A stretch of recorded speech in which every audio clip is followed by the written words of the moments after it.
Donald Trump to win. Fuck you.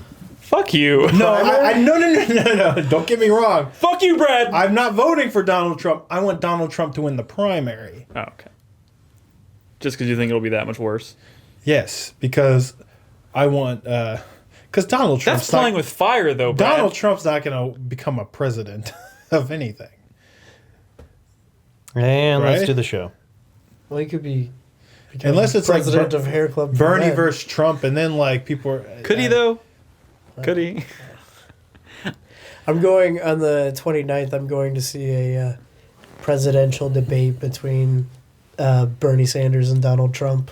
Really? Yeah, it's these two comedians, James Adomian Oh.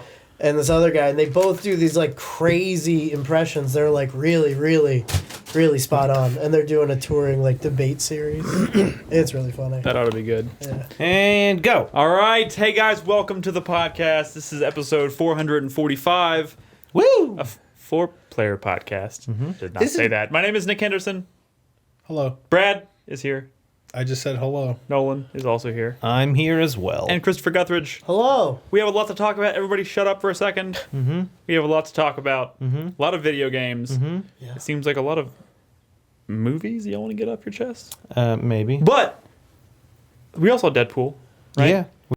Can we do a All popcorn saw. cast on that movie? We have to. We should. Brad, Let's go watch it you again. watched it too. It might be too late. What are you talking about? Like Let's people. Does that mean we're not going to talk about Deadpool here?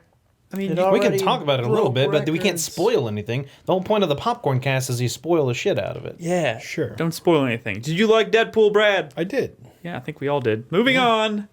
What? No. That's all you want to talk about? Just kidding. What do you want to talk about Deadpool? what do you want to say about you have Deadpool, questions Brad? for Crispy Brad?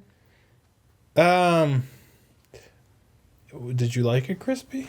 Yeah. Was it very Deadpool-y? Yeah, it was. It achieved something that few like superhero comic book movies do, in that it feels kind of like just a like. It feels very well placed in universe, you know. Yeah. It feels like someone just wrote a comic script and then they took it and shot it instead of drawing it. Yeah, You know, that's true. It's not like they made this whole big build up. I mean, it is an origin story for the character, but it doesn't kind of like labor over that point Yeah. too much. And I think that, you know, a lot of comic book stories, the person changes a whole lot once they become their superhero. But I mean, like Wade Wilson has He kinda always just been the gets same. A little more crazy. Yeah, and so I mean, even when you're before the transformation, it's still a good movie. You know what I'm saying? Like a lot of Yeah. the times, like Batman Begins, like the beginning is kind of slow, and you're like, oh my god, just be Batman already. It is. But a really, I thought in Deadpool, I was like, oh, okay, this whole like Wade Wilson stuff's pretty cool. I'm fine with this. Yeah, it's a really interesting story in that you're invested in his journey, even though he doesn't really like arc that much. He doesn't really like, he gets the shit kicked out of him and he mutates, and that's about it. It's not like he's a different person by the end of the movie. So he's still kind of a crazy asshole. He is a X-Men universe dude. I mean, he's a Yeah. mutant, right? Yeah, he's a mutant. So I mean, you think they're gonna do like an X-Men movie with him? Well, or they're are talking they gonna about stay separate? they're talking about doing an X-Force movie, which is Yeah. another like spin-off book from the X-Men. Is it all gonna be like super serial though? I mean, not serial, but rated X-Force- R, I should say. Yeah, Oh, yeah. Well, that was one that now that Deadpool is doing really well, they're talking about making X-Force rated R. They're also Yeah. talking And about that- Wolverine being that's rated a- R. The next Wolverine Yeah, apparently that's is going a to be really- rated R now They do too. that, Yeah, they can. Fox just said they want to do the next Dude, one R. this is the highest Dude, grossing Fox R-rated just- movie like on opening weekend, I think. Fox Yeah. just got Ever. the scent of blood in the water. Like they're gonna go after. Because they were like the whole reason they don't make movies rated R is because PG-13 makes so much money. But then all of a sudden, when they put out an R-rated movie and it makes a lot of money, they're problem like, is- "Wait a second." The problem is, Deadpool is R-rated, is an R-rated movie, but it was not insanely popular because it's R-rated and full of blood and gore. It's because Correct. they didn't the humor is what kept that movie. Like, if that movie didn't have its humor, it would have floundered, I think. I like Colossus. But like in X-Men 2, there was a Colossus, but he was like a young guy. Yeah. And now there's like this Colossus who's like an older Russian man. Yeah. What? Well, the Colossus is an older Russian man. I know. Well, he's like a Russian dude. Yeah. So I mean, don't think about them in the same universe. But they are, right? No, That's kind like of. that's I mean to an extent, but that's like saying I mean, that they got Fox. huh? They're both Fox, right? I realize they're both Fox, but also realize that Ryan Reynolds has been Deadpool before in a different movie. That was also I guess Fox. you're right. I Yeah, guess no, you're don't right. think about them like they're the same thing. But I feel like Deadpool gets a pass because of the nature of his character. So I feel like he can be separate from the rest of the universes. But I feel like Colossus is Colossus. Why would he not be that guy in an X-Men But movie? that Colossus also wasn't the best Colossus. Well, what other Colossus was there? That one and this one. I mean, you know, That makes you gotta two. think of This it is as the like best Colossus. I then. agree. you got to think of it as like a floating continuity where like they're Yeah. not going to take every little bit, but whatever works, Okay, they're going so- to keep. So the girl, she's just like some no-name X-Men. Hey, She we're was getting into popcorn cast territory okay, here. fine. I mean, those aren't spoilers. but- It's not spoilers, as everyone knows she's in the movie. It's more of that we don't need to be going into great detail. She seems like a D tier, like X-Men pool, though. She was a. She's a newer character. She was a. No, I know she was a Grant Morrison character. Okay, well, I don't know, that's it was like a Morlock or information that no something, one but- knows what to do She was with. a Morlock? No, no, the other Angel Dust is a Morlock. Oh, okay, that The makes villain, sense. She was a Yeah. Morlock, but Angel Dust. Yeah. She's a drug addict. Yeah, no. We can move on. I liked it a lot. I agree. I did. I was actually going to see it again on Sunday because I had a free ticket to Alamo, but then I didn't get my ticket soon enough, and like Sunday it like completely sold out. Like not even like sometimes there'll be like one seat left. But I'm saying it was like The completely. word of sold mouth out. it's building Yeah. momentum right now. I'm gonna actually go see it again early March when I go visit Emily. Cool. X-Files is still bad. Yep, I still have That's only what I seen the first hear. episode. So I've heard. Yeah. That's But I've what I been hear. watching some old X-Files. That shit was good. You know, Dude, what's- I tried watching the first season of that show recently. Yeah, it's It's so an old bad. show. Season's like it's a an old first show. season of Buffy, though. Yeah. Start with season 2 and Really? go from there. Yeah. Okay, that's good to hear because that was a dramatic difference between Buffy season 1 and 2. You know what's not bad but is back? Venture Brothers season 6. Oh, is it good so far? It is amazing. I'm fucking loving it. Venture Brothers is hilarious. God damn it. Yep. So Yeah. many things. There's a lot. A lot of stuff. There's a lot. You know what? Do you other know what's another things- thing? We just tried to transition at the same time. I'm gonna let you take it, Brad. Take it to the bank. Segway go. Transition. Firewatch? Firewatch. Firewatch! You should have said I watched another thing. Firewatch. Fire. I watched Fire. I watched a fire. You're the worst. Watch. So we've all played Firewatch. I played some of Except it. for me. Did you guys? Okay. I was going Did to, but anybody I else didn't. beat it? All right, No. guy. Okay, Crispy. You didn't beat it. Crispy.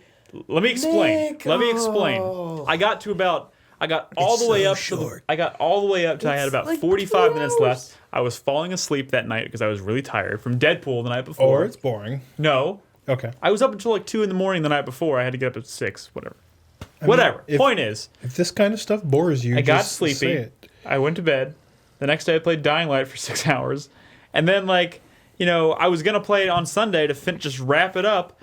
And then I made that mistake of thinking that I could just play like 1 or 2 puzzles in The Witness and then go play Oh, Firewatch. yeah, that doesn't and then I happen. ended up playing The Witness for like 3 or 4 hours. And then I was like, Dude, well, you I'm could done. have beaten Firewatch and then some in that time. I know, but I didn't. Oh, you're the So, worst. but I have played all but the last like 45 minutes of it. So, I mean, we're not going to talk spoilers. Like, we shouldn't be talking the last 45 minutes of Firewatch, anyways. I guess. There is more to be said about this than what Honestly, culminates. I feel like there's not much more to say about this game beyond what we talked about last week, or what Crispy talked about last week, and what we knew about the game beyond maybe spoiler territory stuff. So, what else yeah. do you have to only- say about this game, Crispy? The only thing I really have to say about it, having beaten it, is that I feel like There's aliens. it's aliens. It's aliens, guys. No. I feel like the developers and like the people, even the people who've like played it and really liked it or talking about it, like I think people are doing this game a big disservice by characterizing it as a mystery, because it kind of really isn't that much of a mystery. Well, it's not a mystery in the sense that you're really not unfolding that mystery dynamically. Like, you as a player are not trying to solve a mystery. Mm-hmm. The mystery just Well, yeah. unfolds before you. God damn it, see, like, yeah. Because I mean, I've played all the It way up to the does. last 45 minutes, and it feels like a mystery But to me. also like what the game actively kind of like eggs you in a certain direction. Sure. The game actively tries to make you think that there is like something kind of like something happening, and then But something there else might is be. happening. Well, to me, you know what it feels I like? mean? Like, I think I already have an idea in my head of what's actually happening here. I don't know if it's true or not. I'm not going to go into it, but I will say, after talking to you, you kind of gave me kind of an idea of what to expect as an arc, I guess. And I feel like if it's not a mystery, It's history. no, like I'm trying to think of how to. It's not telling a mystery story more as it's setting up a plot twist. no, it's not. It's not like there is like kind of a twist, but the whole the narrative of the story isn't really about like what's kind of going on around the characters. It's more about the characters. Yeah, Henry was It's more Smokey about the Bear Henry the and whole time. Delilah, like, yeah. Well, Yeah. how about I tell you a non-spoilery thing and say that I was capturing footage and Delilah asked something that was like maybe a pretty big deal. It's a conversation that I kind of wanted to have, but I was like checking a fucking cache and inputting the number and I couldn't back out in time to fucking respond to her and read the responses and say, yeah, hey, let's talk about that thing. And now she's like, okay, well, I'll not talk to you about that then. Like, what the fuck, man? Well, I think those themes and those Why can't I get a rewind or some those shit? themes and those topics I think come up multiple Well, I multiple fucking hope times so. in different ways. They have to, because this, as much as this game tries to make the player feel like they're playing like an open-ended experience, it's really not. It's To an extent, I would also say that might be a small flaw in the game, and that they don't give you enough time to. The time limit on the answers is pretty short. pretty short. And the thing is, I feel like it differs too, from depending on what she's asking. Like, it's almost like they're trying to gauge what a person's actual like attention span would be after asking a question like that, and then trying to mimic that. Because it's like if someone asks a really sensitive question. Like, if there was more than, like, a 3-second pause, like, someone would be like, oh, okay, moving on, next question, or next topic, like, trying to avoid awkward you also got to conversations. think about the fact that 9 times out of 10, when she's asking you questions, you could be climbing rocks or doing. You can't respond right away sometimes. Well, can't you? I think you can respond while you're climbing. I mean, If you were climbing a rock in real life, Nick, would you respond to a radio of some lady asking you a question? it depends on what the question was, Nolan. Because I'm just going to leave it at that. Okay. There are some pretty good questions. How far have you played this game? No, I'm right where you see me. Oh. I did not. The introduction to the game did not resonate with me as maybe it wasn't as affecting as maybe it was for other people. Oh, so you're heartless. Because I saw a movie with the exact same story, pretty much. So like in like that movie, like fucking hit me hard. But I feel like maybe this didn't because of that. You gonna tell us what movie it was? No, It's a movie I will called spoil it. Life. I won't spoil anything. But yeah, it's interesting. Like, I mean that's an interesting kind of setup. The setup here is interesting. It is a very unexpected set. It hit the emotional core of like the intro of this game, like the setup, like it hit me pretty damn hard. Like it was hard to watch and listen to and make those decisions. I love banging this gate. Why do you love banging the gate? It's just very tactile. I don't know. But you know, like because of the way they choose to set the story up, they managed to like this is a very short game. We all know it. I mean, but like because of the way they chose to set the story up, they managed to like convey a lot and tell you a lot about these characters, like before, or at least about the main character, before you even take control of them, really. Here's the part where I fuck up and I don't respond. Wait, what was the question? Okay, so what is the question she asked you that you couldn't answer? I'm just curious. Do you remember? Well, let's just say she was asking about my past. Oh, okay, yeah. That you're gonna have more opportunities, I'm pretty sure, to talk about that. I fucking hope so. Because I mean, that's a crux of like the story they're trying to tell, so they can't avoid that conversation Yeah, that entirely. That doesn't really. This is kind of weird though. how that- I'm fumbling with these controls and it's like, and I fuck up. So one thing I really like, 'Cause I'm but I'm also reading kind these of things. taken aback by this, is like, so you have these like what do they call them? These caches that are kind of about scattered about throughout the woods, and you Yep. have to find them. And she tells you at the beginning of the game, like, oh, the padlock combination on the thing is 1 2 3 4. 1, 2, 3, and 4. she's like, in fact, they're all 1, 2, 3, 4. And you're That's- like, oh, okay. Something an idiot would put on their luggage. Exactly. And they make a joke, and it becomes like it's like fuel for like the banter, but it's actually tactile because you could see it in the world. Is that map a solution to a witness puzzle? No, everything is like a solution to a witness puzzle. One thing I did do in this game, and I recommend everybody do it, is to turn off you can go into the options and turn off the thing on the map that tells you where you are. Yeah, somebody tweeted that at me, and I took that advice, and it's helped me out quite a bit. I think in terms of making it feel more. I think it also kind of it's immersive, but it also lengthens the experience. Yeah, because you do you spend lost. more. Yeah, you do spend more time. Lost even with that option turned on. For gameplay experiences bad lasting Eagle Scout. longer than 4 hours. Turn this option back on. But one thing I think is really cool because this game is linear to a degree, but it does do a pretty good job of making you feel like it's open. It feels like the world's open, and you can I think if you pull back and look at like the scope of the map, it's probably pretty damn small. Yeah. But then You have a map of it. But you have a map of it, but then you don't know where you are on that map, so you start to notice like rocks and trees and landmarks and things, and that's kind of how you learn to get around. And that just I think that was pretty cool because it's all kind of an illusion. except when I was playing it, I was like, I'm gonna turn this off because I'm an Eagle Scout. And then like when they saw me looking at the map, they're like, I thought you were an Eagle Scout. And I was like, well, I still need the map. Eagle Scouts don't use maps. I don't know this land just because I'm an Eagle Scout. This fictional land. Whatever. Fuck all those people. What else did we play?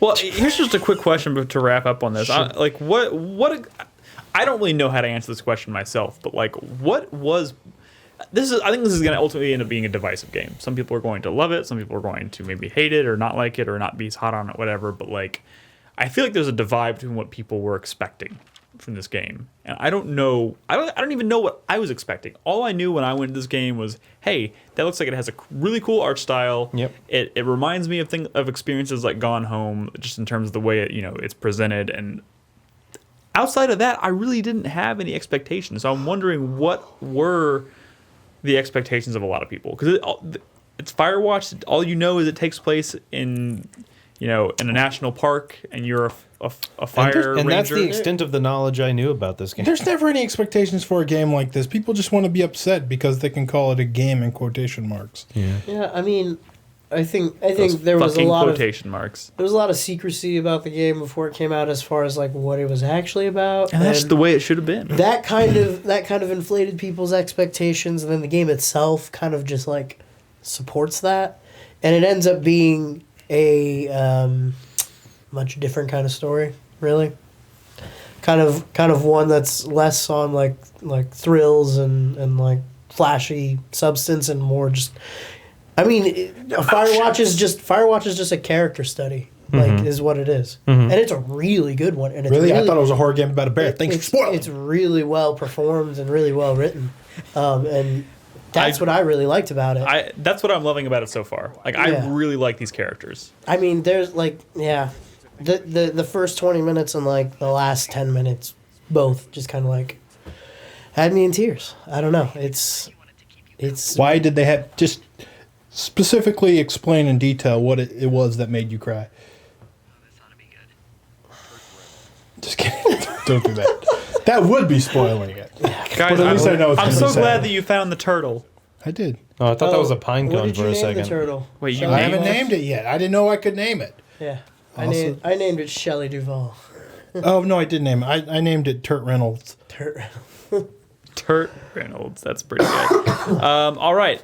So that's Firewatch. I'll finish it. And, I'll kind of leave it at that. I think we've pretty much said everything we need to say about the game.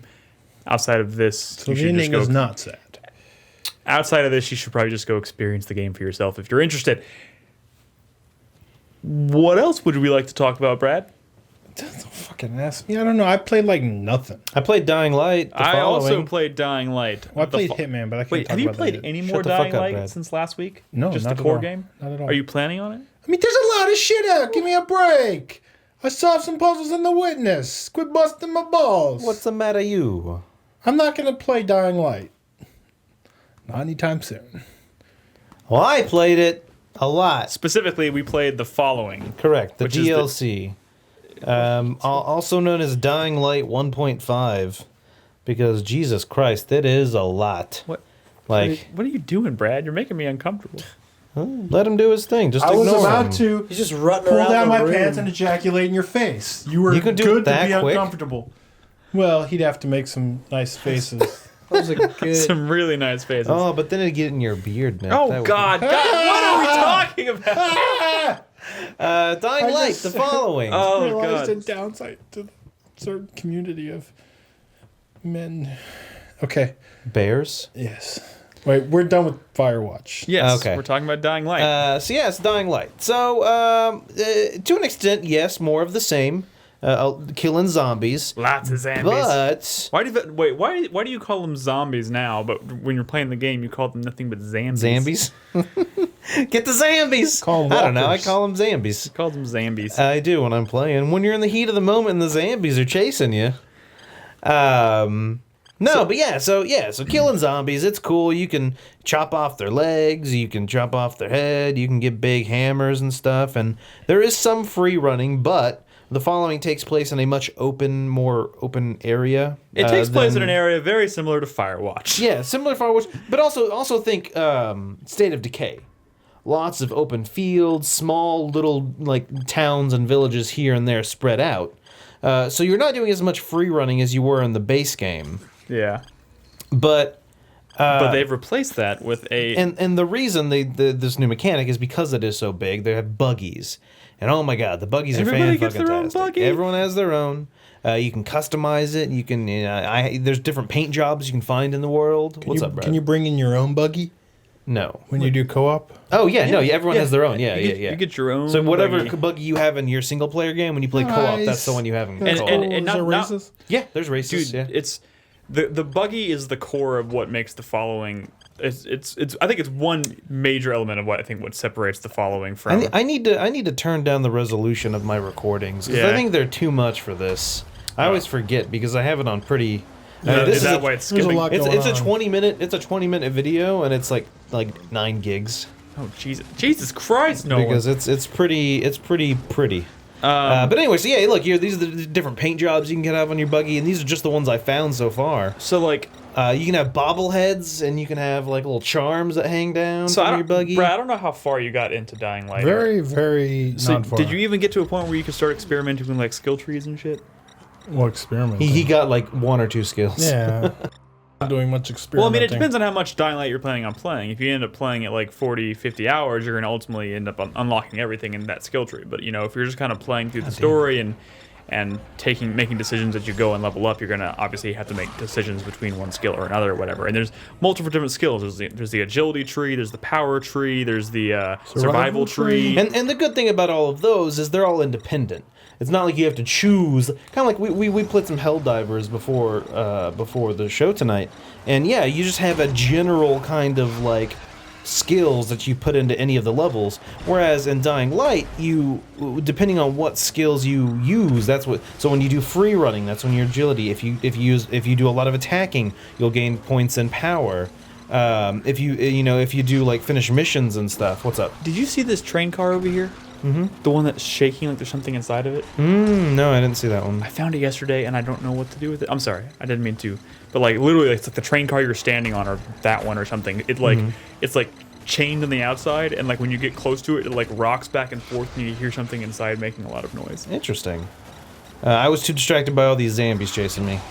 A lot of runners. But anyway, but yeah, so and I love these moments. A bunch of zombies are chasing you, and you quickly run back to your buggy and just get in. But the problem is, your buggy's not going. You got to turn the ignition on. Yeah, you have to actually So sit it to the takes a animation of him second. turning the key and like waiting for it to like rev up. So I'm and like, then oh you my gotta- god, get in! And then he turns the key, and then like I see zombies running, but I'm like, ah. But yeah, and so What I love about the buggy is that not only do they they'll not jump on only, your buggy. Not only did they add a buggy and basically completely change the way you traverse the world, but like the buggy comes with its own skill tree, and those skills are really fucking cool. Even in the first tier of the skill tree, it's like I was having trouble deciding between. Oh God, yeah. You know, you can put a car alarm on your car, which ironically is really loud metal music. Yep. You can get a remote control that allows you to turn that on from a distance. How is You that ironic? Because, well, actually, sorry, it's more Coincidental. ironic because I haven't used it once, but Nolan was using I it a use shit it all ton. the time. When I just get in the car and start driving, I turn on the alarm. So it's just music. And I'm starts sitting here playing. telling him, turn that shit off. Oh, there it is. There's Yep. the irony. I'm Yeah. sorry. That's the irony. But like the first skill tree, like it gives It's you the tough. option of like upgrading your nitro. You can unlock nitro. You can add mines that drop at the back of your car. You can put upgrade a- the amount of the like types defense, you know, the defense. You can put like a cage on your car. And I've stuff still like that. only broken through that first tier as well, which means there's like 2 more tiers full of cool shit. Dude, there's to unlock. lots of upgrades for your car. Like on my car right now, there's like a ramming. There's like I put it like a ramrod thing on the front of it, so it hits zombies better. But then I even upgraded that further, so there's like spikes on it, so it just like fucking rips through zombies when I run them over. Kind of like on the front of a train, like a Yeah. Well, what do no, they it's call not a those? plow. Cowcatcher? It's not a plow. It's like just a bunch of spikes. It's like the bar on like the front of like a fucking truck from down south. Oh, But yeah. then just put a bunch of spikes on it. And so you can get flamethrowers. You know, like next to the nitrous. You can get the UV lights that protect you from the nightmares, like on your car, can't Yeah. you? At some Oh, point. so you can like around the Your car can become a safe zone. so you can like turn them on and like, oh, that's Yeah. cool. Create, like Yeah. a little perimeter. yeah. I don't think it really makes you totally safe Well, necessarily the because virals are the nightmares are less likely. Most of the other regular zombies don't care too much about the UV lights. It's the nightmares. That because don't the like 'em. nightmares, the ones that come out at night, you can shine your UV light on them, and like if you hold it on them long enough, they'll freak out and run away. Yeah. But like if you're just sitting in like a thin area of like UV light, they have no qualms about just charging through it and tearing Yeah. you a new one. Yep.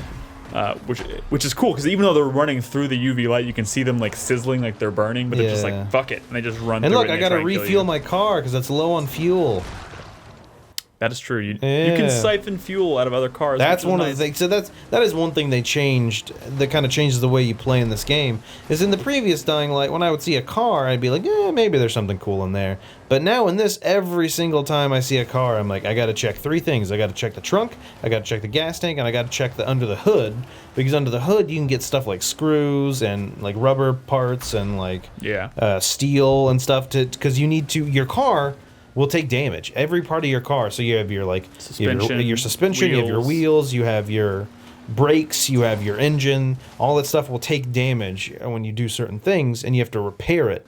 And you use stuff like screws and whatnot to repair your vehicle. Is this better than the Batmobile in Arkham Knight? Very much. So. What if the Batmobile was done more like this? That would have been pretty cool. Wait, what? Wait, is this? How is this? What? How is this you're- turning into a conversation with the Batmobile? comparisons aren't really there No. because you use them But for the different vehicle's things. cord are supposed No, to be cord to the no. vehicle. The comparison I was gonna make was Mad Max. Mad Max is a better How comparison. does this compare to Mad Max? Like, Because I haven't played Mad Max, so Nick, yeah.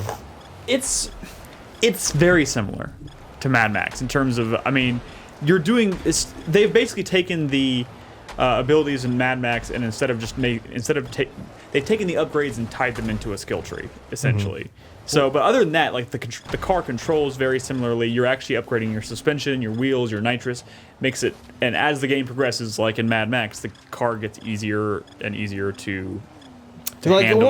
one of the things was early on in the game when you go off road, you'll see your suspension and tires taking damage when you're like going crazy off road stuff. But then as soon as you upgrade your suspension, you no longer take damage from going off road. Now you'll still take damage from falling or hitting things.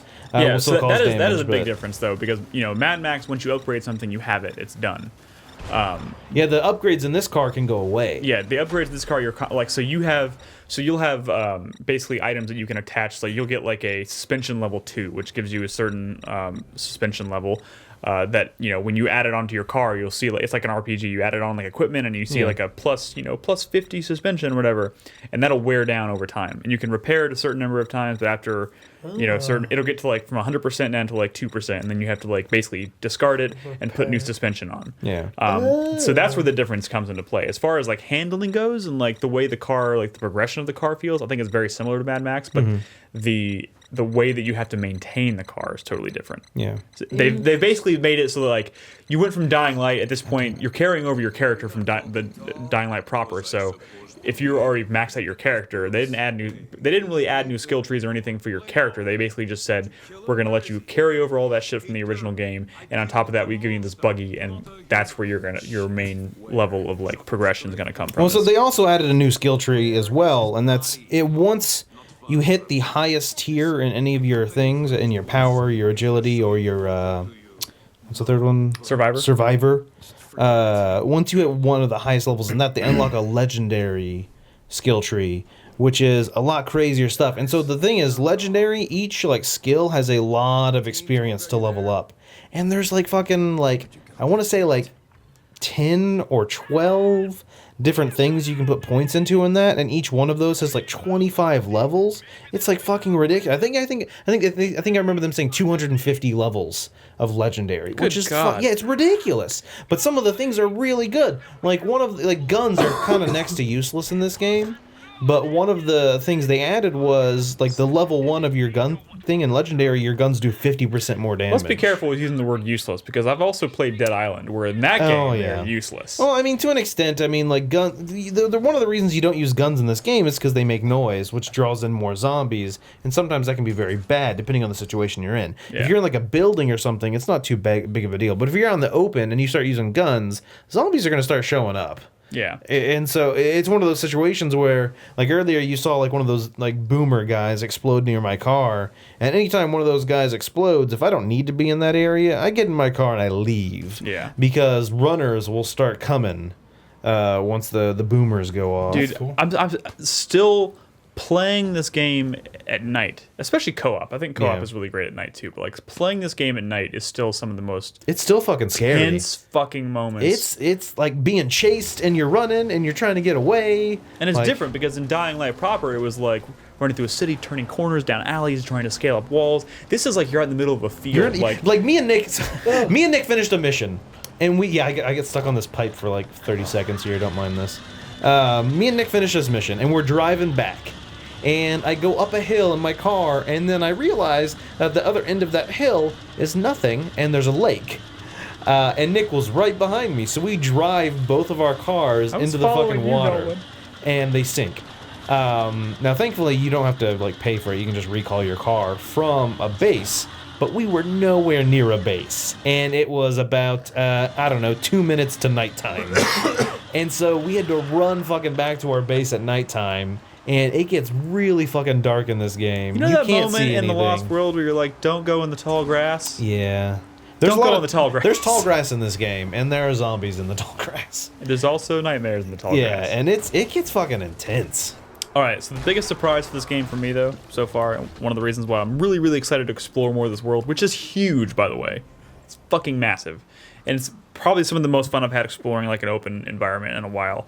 But, like, there's like I'm gonna put in quotations. There's Dark Souls bosses in this game. Oh yeah, I forgot about that. We've only seen one of them so far. We stumbled across a legendary monster that was like Thor, that was named Thor, yeah. And it took 4 of us to take him down. He's like 15 feet tall, giant hammer, and it's just this big fucking hulking like zombie. Yeah, zombie. It was a zombie. Yeah. It's like It was and like it was intense. I didn't even know that was a feature in this game. Yeah, I didn't know that either. We climbed over a wall. Actually, Nolan was like, I was like, what is this icon appearing? It says there's like a legendary monster. Yeah, and there was like a pop up that's like, oh, legendaries. Be careful fighting them. I thought it was gonna be one of those things where it's like one of these zombies in front of you is like a legendary zombie. Well, yeah, that's kind of how they introduced them in the main game when you first meet the boomers and like the spitters and whatever. And then Nolan climbs up on this box or this like shelf, and peers over this wall, and he's like, "Oh God!" Yeah. And I was like, "What?" And he's like, "He's big." And then we all jump up, and we're like, "Holy shit!" And he's like 15 feet tall, and it literally took us like a long time to beat him. For about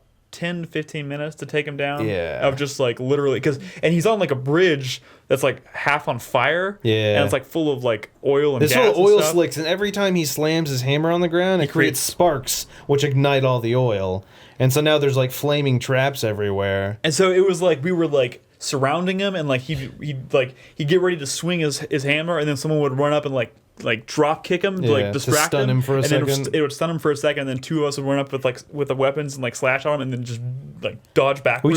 We just started like everyone made exploding Chinese throwing stars. We were just all like standing back and fucking throwing them at him. Shouldn't he have like some kind of like electricity based attack or weapon or something? Because he's Thor. He did make sparks, his hammer. Yeah, it made sparks. To light a fire. I mean, to an It's extent. a little To an off extent, base. electricity doesn't really make sense. How would like a zombie have like an What are you electric talking weapon? about? You can run around with like an electrified machete. Well, that's because you put batteries and like wire and shit So on maybe it. this Why guy would a needs zombie to- use batteries? Maybe he made it before he became a fucking zombie. Okay, and what happens when the batteries run out? You think a zombie's able to swap out the batteries? Maybe no. they're pretty ridiculous. long-lasting batteries. You know what? Bullshit. I just wish I had met Thor before he was a zombie. Because goddamn. Yeah. This game seems good, but how do you get anywhere when you just stop completely every 10 seconds? What do you mean? Oh, he's joking. He's Oh. you're a fucking asshole. Dude, I didn't. I think I had this mistake a couple weeks ago that I forgot when I record footage at really high quality. It'll look better in the shit's video. Yeah, the YouTube video will look really nice. Anyways, But yeah, so I mean, old. I don't know. Like, they added a bunch of new features in this game. They added bounties, which are these cool. kind of like little like mini achievements you can do. Like you go to like a dartboard and you can pick a bounty, and it's like, oh, kill 50 zombies or whatever, and you get a bunch of experience. But my only problem with those is you can accept all of them, but you will only earn credit towards any one of them when it's active, and you can only have one active at a time. So one thing might be like kill zombies, and the other one's loot zombies. Oh, And so you can't kill a zombie and then loot it and have it That's count towards lame. both. Yeah, so I don't know why they did that. But the challenges are pretty shit. cool, and it's kind of a cool way to go about getting experience if you don't want to just do something other than like a story mission or something. Yeah, The best side quest system ever, like the most like forgiving, user-friendly I've ever seen, was in the first Xenoblade, where you come across a material and like the dude would like see the future and be like, I bet I'm gonna need this for a quest he never even accepted yet. What? He's like, I bet I'm gonna need this, and it starts your tally towards a quest you have not even accepted Oh, yet. because his Wow. sword can. Because his sword can see Yeah. the future. That's the Nice. most user-friendly That's funny. side quest Clever. collecting I've Hey, ever okay, seen. before we move on, Brad, I just want to pitch this to you. I know you may eventually go back and play this, but I had a Dude, moment. if in a different set of circumstances, I know. would have absolutely been all over this game. I know. I just want to tell. So I had this experience last night while I was recording footage. We just ended up not using my footage because I ended up. Anyways, neither here nor there. But like, there was a mission. There was like a side quest that said something like, find out what's making the weird noises in the park or something like that. And I was like, that's weird. So I went to go explore, and I went to this park. And I was like, what is that noise? I can hear this fucking noise. And there's a well in the middle of the park. Okay. And Well, you're already spoiling it. Well, I mean, I'm just trying to get to the. I ended up exploring like a giant, like huge underwater cavern. Yeah, there's lots of like cave Oh, systems and huge. stuff. It ended up to the point where I ended up going Is it so. like that in the original Dying Light? I ended up going. There's a little bit of that, but not a lot. I ended up going so deep into the cavern and so far, I came out the other side of the mountain and I was nowhere near my car again. Like, I That's couldn't cool. even, like, walking back to my car would have taken like 10, 15 So that's minutes. another thing they added in the following. You can see on the map, you can see some little triangles. They added like volatile hives. Oh. Or like so the nightmare guys, you've seen them, Brad, right? That's kind of like State of Decay. yeah, like State of Decay. So there'll be hives, and you have to go in there and like kill all of like these like Which was really cool. Like, four of us ended up special zombies? going. yeah, well, not sp- but like spawn points for the zombies. That's cool. And yeah, we all started exploring the cave, but we're like, oh my god, there's a lot of volatiles. Like trying to be like careful and quiet, and like it's fucking scary. And the game's like, you should probably invade them at nighttime because they're less active because they all leave at nighttime. But the problem is they like physically leave too. It's not like the game just doesn't spawn them. Like if you're near one of them during the day, you'll still see them on the minimap because they're underground, hiding out in their caves. And if you go during the day, there's There's way a lot more of them in there. Yeah. Which is cool. But no, yeah. So I'm really enjoying it. Like the thing is, like it's like I think it was the point when the first night we played this. It was me, Nick, Jaeger. MGS was having some issues, but then we played for like 2.5, 3 hours, and then I hadn't even looked at the map yet. And I finally look at the map and zoom out, and I'm like, "What the We haven't fuck? been doing We anything." barely like you can see highlights of the map of where you've been, and there's just so much we haven't even been yet." Like it's crazy how They big really the game weren't is. like one of the things they were touting before releasing this expansion was like this is like twice as like 2 or 3 times bigger than Dying Light proper, and they're not lying. Did they put this on a disc? I feel like they should have put this on a disc. They released a disc package, but I don't know how much of that content was downloaded through the update. Because when I put the disc in, it downloaded a 3.5 gigabyte patch, which is not that much. I mean, my game, because I have a digital copy of the game was like 20 something gigs. So I mean, it's probably on the disc, but yeah, I think probably a lot of. Well, there might have been some assets. I guess those 3.5 and stuff. Yeah, I don't know. It almost seems like they should have called this like Dying Light subtitle, which I guess they did, but just put it. This should have been like a Blood Money on a disc or something. Oh, I see what you're saying. Like Yeah. I think this being downloadable content for an existing game is bad for business. It seems like this is like almost like a fully featured game. It is a fully featured game for sure.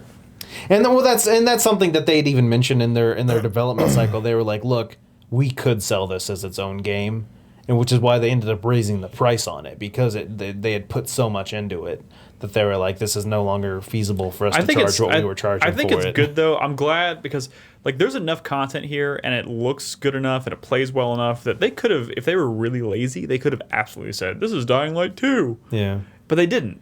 Like and they recognize that like what they've made is an iteration on They what did that with Dead Island, right? Yeah. Remember pretty that? much. It was like Dead Island To escape. Rain Time or something. Whatever. Or Dead no, Island 2. No. no, they did a Dead Island subtitle. No, I Riptide. know. Yeah, Riptide, yeah. Cool. So Well, I don't you know, know. I hey, highly recommend it. I wish I could play. I wish there was time in this world to play this game, but there isn't. I'm finding time, and I'm almost done with The Witness. Well, I mean, I think. there's other stuff out there, homie. Yep. I mean, I'm still guess. playing Darkest Dungeon and XCOM I'm playing XCOM 2 as well. and fucking, you know. Two. I think, well, can we talk about XCOM real quick? Yeah, sure. Briefly. I said real quick. Briefly. What else is there to talk about? Oh, the Hitman thing, but that's after yeah. the break. So XCOM 2, I've been playing more of it, and it just seems like the more I play, the fucking more I love.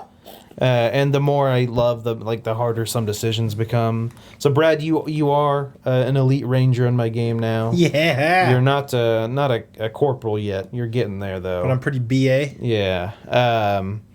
And it's just like, oh my god. Am I a sword ranger or am I a concealment ranger? Both. I went more concealment. But I upgraded your sword though, so you do still have the melee attack, which I use from time to time because it can be good. And one of the cool things I ended up doing was downloading a bunch of mods for my game. This isn't my game. I did too. Yeah, but so some of the Did mods. you get true concealment? I did get true concealment. I got just like a lot of little things. I got the one thing that shows enemies' health as a number. Which is so much nicer seeing like 12 out of 12 instead of a bunch of blocks. I got the stop wasting my time mod. Which one's that one? It literally just like there's some like really long cutscenes and sometimes the game will put pauses here I and heard there about that that. aren't necessary. That one seems so like invasive though. I No, was a little afraid to. No, it's not though. It's not. You don't really see the difference except for things just go quicker. I downloaded like some fucking true swords or whatever so now my sword hits always hit. Because that's fucking stupid that there's like a 91% chance that you'll miss They dodge it or parry it or something. Yeah. And so whatever, some other ones like an evac all mod and That one sounds Overwatch useful. all and That one sounds useful. yeah. Wait, So is evac all what it sounds like? Where if one person evacs? No. so in this, when everyone gets to the evac point, you have to go to each person and select evac on each one of them, I know. and it takes a long time. So yeah, if everyone is standing in the evac point, And then you hit yeah, evac. just evac Okay. all, and then everyone gets evacuated instead of having to individually click. Does them. adding on these mods in the middle of a campaign fuck you or Nope. there's no problem? Nope. No, I mean, have you ever done a Steam Workshop mod? It is you click a It's Not button. in super. XCOM, but yeah. It's super. Oh yeah, it's super It's- easy. Like So I know yeah. you go in and click. Subscribe. I know how to do it on Yeah. the Steam side of it. I'm just like, if I go back through and do like these true concealment and shit like It that. literally is adds it going to- checkboxes to your main menu, and Oh, you can really? uncheck. That's them like and I check want this mod. I want them. But this unchecking mod, yeah. them, it might make a save like not compatible anymore. Yeah, But I Oh. mean, like I added So like if you turn it on and then turn it off later. it might change things. Yeah. I added the SMG, but I still don't have the balls to use the SMG. I like my high-powered weapons, but the 3 extra mobility sounds useful. Yeah. And so I mean I don't know. I'm still loving it. It's still like, like I don't know. I feel like I'm still gonna fuck myself somehow, like playing the game. It wouldn't be XCOM if that wasn't the. Yeah, I mean, if I've learned anything, it's that this game has more outs. Oh no, it definitely does though. Like it's definitely less punishing than Enemy Unknown. I was getting super RNG fucked where. Oh my god, yeah, where, right. Like I just had I had one engineer for like 8 hours. Yeah. And Dude, I finally can't opened fuck up the you. black market and realized you can buy engineers with intel. Didn't I tell you that? Oh, dude, yeah, I don't think I've seen a second engineer in this game yet. Dude, I'm however many hours I'm in. I have 4. I think I'm like 20 something hours in. I only have 4 engineers. Dude, yeah, I so- gotta blow to get some engineers. Our RNG does play a pretty big factor in this game, especially because, and so I did build a workshop like Chris Davis is talking about because then you can use the gremlins to put them in other places so they act as an engineer. That was super helpful once I finally got that going. But yeah, and so I don't know, like I'm just finding all these little things in the game, like learning how to best use like abilities with certain people. I fucking love Killzone. I talked about that I think last week. Oh yeah, well Killzone 2 especially. Yeah. So did you get there's like some it was a joke. It was a joke. Brad's full of it tonight. Oh. Full of jokes tonight, Brad. Yeah. Like certain weapon upgrades are so fucking good. Like I don't know if I talked about this last week. Maybe like my sniper doesn't have to reloading doesn't take up an action for the first three reloads of a match. Yeah. But I mean, I don't reload 3 times in a fucking match so far. If you're reloading that much. But a reload doesn't take up an action normally. Yes, or it does. You just Yeah. So a sniper can't reload and then shoot, but mine can. Oh. Yeah, the first 3 reloads. Dude, all the pistol abilities seem really powerful, Oh, but they I don't are, I don't have the balls to go down that path. So I haven't gone down that path. I do have. So yeah, no, I have. All I have is like the lightning reflexes or whatever Yeah. on one of them. Is that one useful? Oh god, yeah, because it's a free action to just fucking shoot your pistol. There's been many times my sniper has just killed someone with a pistol shot. Do you even kind of use him like in the front lines? I draw still that don't take him fire? in the front line very often, mainly because he's much more efficient from farther away. Dude, you know what this game is missing? It's the reason I have not gone down the pistol path. In Enemy Unknown, there was a skill that would boost your pistol damage by 2. And that made pistol super useful. That's not in this game. So, like, there's a lot of powerful pistol abilities, but it's still The goddamn pistol still pea-shooter. doesn't do too much damage, compared the pistol will do like 5 damage compared to like an upgraded shotgun from up close, which will do like at least like 12. Is there anything more. you can? I'm gonna say this about XCOM.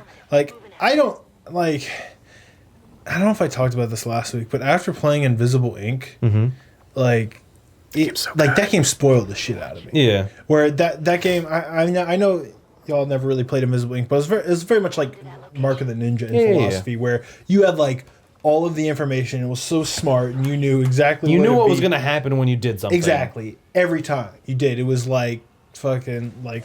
That guy. It was airtight. That game's UI was so good. Yeah. It was, and that was another. It was like a stealth turn-based game, and this, you're definitely trying to be stealthy at least early on. But I'm finding like the way line of sight and stuff works in this game, and how dudes will just wander, and all of a sudden you have no choice because even though you're hiding behind a wall, like in this situation, like. Or the way you spot groups of enemies and they all see you. They see everyone now. They see everyone. It's just it can be a little confusing at times, understanding exactly when something's going to happen, especially once you've been revealed. But you have some rangers who were still concealed. They can see the enemies, but then you don't know how close your guys have to be for the enemies to see you. I wish. I don't know. I don't know what I want. I just want it to be. I just want more information. I want it to be more just clear. want it to be good. I mean, you can instead of what it is. Or like, I just love how. I could talk about Invisible Ink all day, but like when you get spotted, you have a turn to like dive behind cover. And, and they give you so much information, but they balance the difficulty around it because that game is still very difficult. You know, and one thing that Invisible Ink does is every mission in that game also is on a timer. But unlike this game, the timer counts up to where it doesn't. There's no like fail state. It just gets like the Harder and longer harder. you're in on a mission, the harder and harder it's gonna get. So that's your incentive to move. Yeah. You know, but in here. It's like you make a bad decision and then you might realize that 3 turns later that you just can't complete the objective, and that's really frustrating. It was never like that in Invisible Ink. Okay, fine. I'll play Invisible Ink. It's a great fucking. You won't regret it. But yeah, so I promise you mean, that. I'm still fucking chugging through it. It just sucks that there's so many games out right now that I want to be playing, and this one's definitely not a quick game. I mean, any single match like this can last anywhere from 30 minutes to over an hour. Yeah, and then you finish it and you're like, I want to do the next one. Yep. One mission I did the other day. I can't remember if I talked about this last week. I can't remember at all. Jesus Christ. It was a infiltrate the base mission and blow it up. I think I talked about it with other people. I just didn't talk about it on the show. Yeah, so I infiltrate the base, and I get there and I set off the explosive and I leave. And I didn't encounter a single enemy. Like the path I took, I just didn't see single one. I have my shadow. Wait, so you beat the mission? Yeah, my shadow chamber. Yeah. I have that room, so it tells you what enemies are in the map before you go into it. So I knew there were 9 enemies, but I didn't see a single one. And then I finished it, and I was like, sweet. Chamber. Yeah, you'll get that later on. And then I was like, wait. But then I didn't get any loot, and I didn't get any experience, and I'm like, well, fuck this. And so I loaded up a safe and I replayed the mission. You blew up an enemy stronghold. Yeah, but I wanted some like levels and some loot. You wanted some corpses. Yeah. And so I redid duel? it. Yeah. But yeah, so I mean, I'll definitely keep playing it. Obviously, I'm kind of at that point where it's like I kind of like that Dying Light's one of the other games that's out because I'm not. It's a nice palate cleanser. Oh wait, it's a palate cleanser, but it's Dying Light. I generally try to play with other people. Yeah. Mainly because I didn't bring up the point when we were talking about it earlier, but in Dying Light you get more experience when you're with other people. Yeah. A lot more. Like a lot more. So like in Diablo. Yeah, like when we were playing. Which is the honestly 4 of us- probably why you and Jaeger and everyone are so much more powerful. Yep. Like, because when we started the following, they were all level like 20. They had maxed out pretty much all the stats, skills, yeah. and I was only level 21, 22 for each of the skills, which is I think out of 25 or 24 or something. 24 and 25 depending on the stat. And I was like, God damn, I played this game a lot. How are y'all so much, higher than me? And then now that I'm thinking about it, y'all played I co-op don't know a lot, if didn't Dying Light proper had that setting. I'm not 100%. Not 100%. Dying Light the following definitely does. It would explain a lot because I never played co-op. I played co-op once in Dying Light. I don't know. Someone Google it. But yeah, no, like when we were playing, like the bunch of us, I had noticed that whenever I ran over a zombie, I got like 112 experience. But then when I play by myself, I run over a zombie, I get 75, which is a pretty big chunk difference in playing by yourself. So it almost like I almost don't want to play it by myself because I feel like I'm not getting the most out of my experience with it. Fucking Nolan and his pity gifts. I'm walking around like, I found this sweet shotgun. He's like, how much damage does it do? I was like, 911. He's like, oh, you sweet summer child. And I was like, what? And he gives me like a shotgun that does like 2,500 damage. I'm like, fuck you. What a fucking He was like, I was ass. like, fuck you, but I'll take it. Here's a better weapon. Fuck you. But yeah, so I mean, I'm definitely, now that I'm probably not going to play, I talked about possibly playing Dying Light on this Thursday or this Friday during my cast. I might still, I don't know yet. You let me know, because if Yeah, you do, no, I'll, if I end up playing it, jump in. but I might just end up playing Dying Light for a little bit and then play XCOM because I really want to get through fucking XCOM because it's so good. I don't want to. Yeah. Has Am I in your game yet? No, I have not gotten a single new soldier. Like literally, I got Brad and Jeff and George, and I just haven't gotten new soldiers. Maybe he'll get you when he opens up a comic book shop in his space. Oh, that's so funny, Brad. What the fuck? you. What is happening? Real quick before we go to break, I just want to just quick witness update. Mm-hmm. I'm at like 350 puzzles. Is it still balls hard? Yeah. I think I finally met my match. I was so proud when I did the puzzle where you do the 4 hedge mazes and then you got to do the puzzle all through all the hedge mazes. Yeah. based on memory on my first try. Oh wow, nice. I was like, I could do this. And people were talking shit about you doing it because they just saw you do it. And he's like, I'm going to do it based on memory. And I did it. I was really proud of myself. Nice. Wait. The one at the top of the tower? Yeah. Oh, okay. The hedge maze. Wait, they were talking shit about what? Is that the castle? Did I do it wrong? No, you didn't do it wrong. You just probably took some pictures or something like a noob. One thing I have not done yet, which I'm very tempted to do, is to cut out the little pieces of the tetrominoes. yeah. Because fuck some of those later puzzles, Dude, they man. get hard. Dude, okay, so I'm stuck on this one puzzle, which is the last one I did. It was in the tetromino area. You go into the ground after you kind of lower is the it in water. the light area? Yes! With the fucking squares? Yes! That's my match! Fuck that puzzle! That's my match. Yeah. I literally. So I'm gonna be honest. I talked to Ed about this one, and he explained. He kind of tried to explain, like kind of like what you did. He tried to explain to it without giving it away. Mine's the one with And the four? Yeah, the think- 4 yeah. blocks. Yeah. That- no, fuck that, that puzzle. that took me a puzzle. long time. It That took me is a the one- long time. That's the one where I need to cut out some pieces No, of paper. literally. I did that puzzle. Like, he kind of explained it to me. I was like, that can't be it. And then I did it this way. And it was like, oh, that was the right answer. And I still have fucking no clue how that little piece works. I have no idea. So those four have to be in that position? No, do it. Fuck that. No, that's not even the case. You ignore the fact that it's shaped like a square.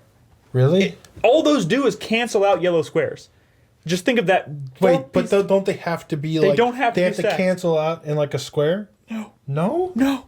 Then That's fuck that puzzle. fuck that puzzle. It could just be any four squares? Any 4 squares. That's bullshit. 4 squares. Are you sure? Yes. I don't think you Because know. I have No. the picture of the solution on my phone if you'd like Why? to see it. Yes, please text that to me because fuck that. But yeah, I've moved past that.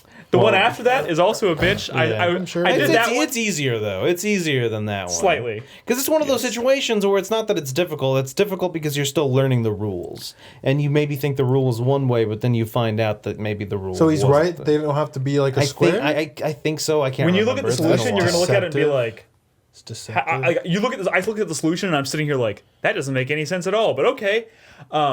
Well, So when there's you know what's just really one- dumb? Oh, You know what's really dumb? I mean, not really dumb. This is dumb on my part, not on the game's part. So you find little boats everywhere. yeah. I found little boats and I was like, oh great, I can get on these boats and You know, that's all one boat, right? yeah, I know, but they're Wait. like fast travel points. They're fast travel I points. feel like you can summon a boat like out of the water Yeah. Yeah, from another location. Yeah. yeah. I think there are multiple boats. Really? Who I ju- cares I if just- there's one boat wow. or multiple? They're fast travel points. Yeah. Yeah. You unlock fast travel points. Well, it ain't that and you know fast. what? Yeah, I was say sitting here. Medium travel. There's points. one piece. There was like one thing that I was in the game, and I was like, "What the fuck?" Like, I haven't seen anything that's explained how this piece works. And there's like there's like 50 puzzles I could probably do right now if I knew how this piece worked, but I haven't found the explanation for it anywhere. And then I was like, I was talking to Ed, and I was like, while you're at it, Ed, where do you learn this piece? Look Don't at the tell me map. what the piece does. Just tell me where you learn Look it. at the He's like, map. I don't I even know didn't what it know means there was by a map. peace. Yeah. You get on the boat. There's a map on the boat, and there's a place you can get to only by getting on the fucking boat. Wait, you didn't know about the map on the boat? I never got on the boat because I was just having fun walking everywhere. I was like, I don't want to fast Well, travel. it's not only that; it's the fact that the boat has a map, and the map shows you the icons. Oh, you're talking about the little treehouse area. I never Yeah. even stepped foot on the boat. Yeah, Oh, well, you should have. The boat's awesome. it I've is. In fact- still never even seen the boat, Nick. In fact, there's some awesome there you go. collectibles that you can only get via the boat. The first find it. boat is like at the end of the dock, like right outside the first area. You just walk to the end of the boat and go beep. Yeah, yeah. Like boat's it's a little pretty magical. slider. Doc. Right outside of the little town. There's We are Just- talking about The Witness, not Darkest Dungeon or whatever you're thinking about. Y- The boat, come on, it's not hard to find the boat. no, I haven't Crispy. seen the boat. You know the little town kind of in the middle. Like the stone people? Yes. Right outside at the water's edge, there's like this white dock. Well, like there's stone it's dock. not just that one. There's multiple places you can docks. get it I'm from. pretty sure I've been out there. Yeah, Isn't there like a big... It looks like there's like a Maybe little. he couldn't solve the puzzle to summon the boat. That's a joke. 'cause It's just a It's a line. and the boat comes out of the water. There's a rectangular thing, and you draw a line, and the explore, boat. Dude, Chris. at this point, I wouldn't be surprised. The boat is cool. When you get in the boat and you figure out how the boat works, Yeah. it's cool. I heard I mean, there's- you don't have to figure it out. It's pretty I obvious. heard there's a when you- couple puzzles in that game that are truly shitty. Well, one of them is a the one you're timed talking about. puzzle. I heard there's one that's timed where you have I to haven't seen that. You want, solve you want me to puzzles tell in you a what certain amount of you want, time. you want me to tell you what the bane of my existence though in this game is, and I'm gonna regret telling any of you this. I've already told you. Yeah, I know about it. There's certain puzzles that are audio based, Oh, and so if I don't anyone know that. remembers, I tried playing Year Walk like a year and a half ago, 2 years ago, and there's a certain puzzle in that game that requires you to listen to a set of tones, and I couldn't do that puzzle either.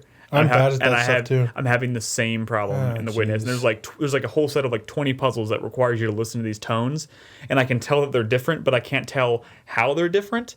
So I'm having trouble.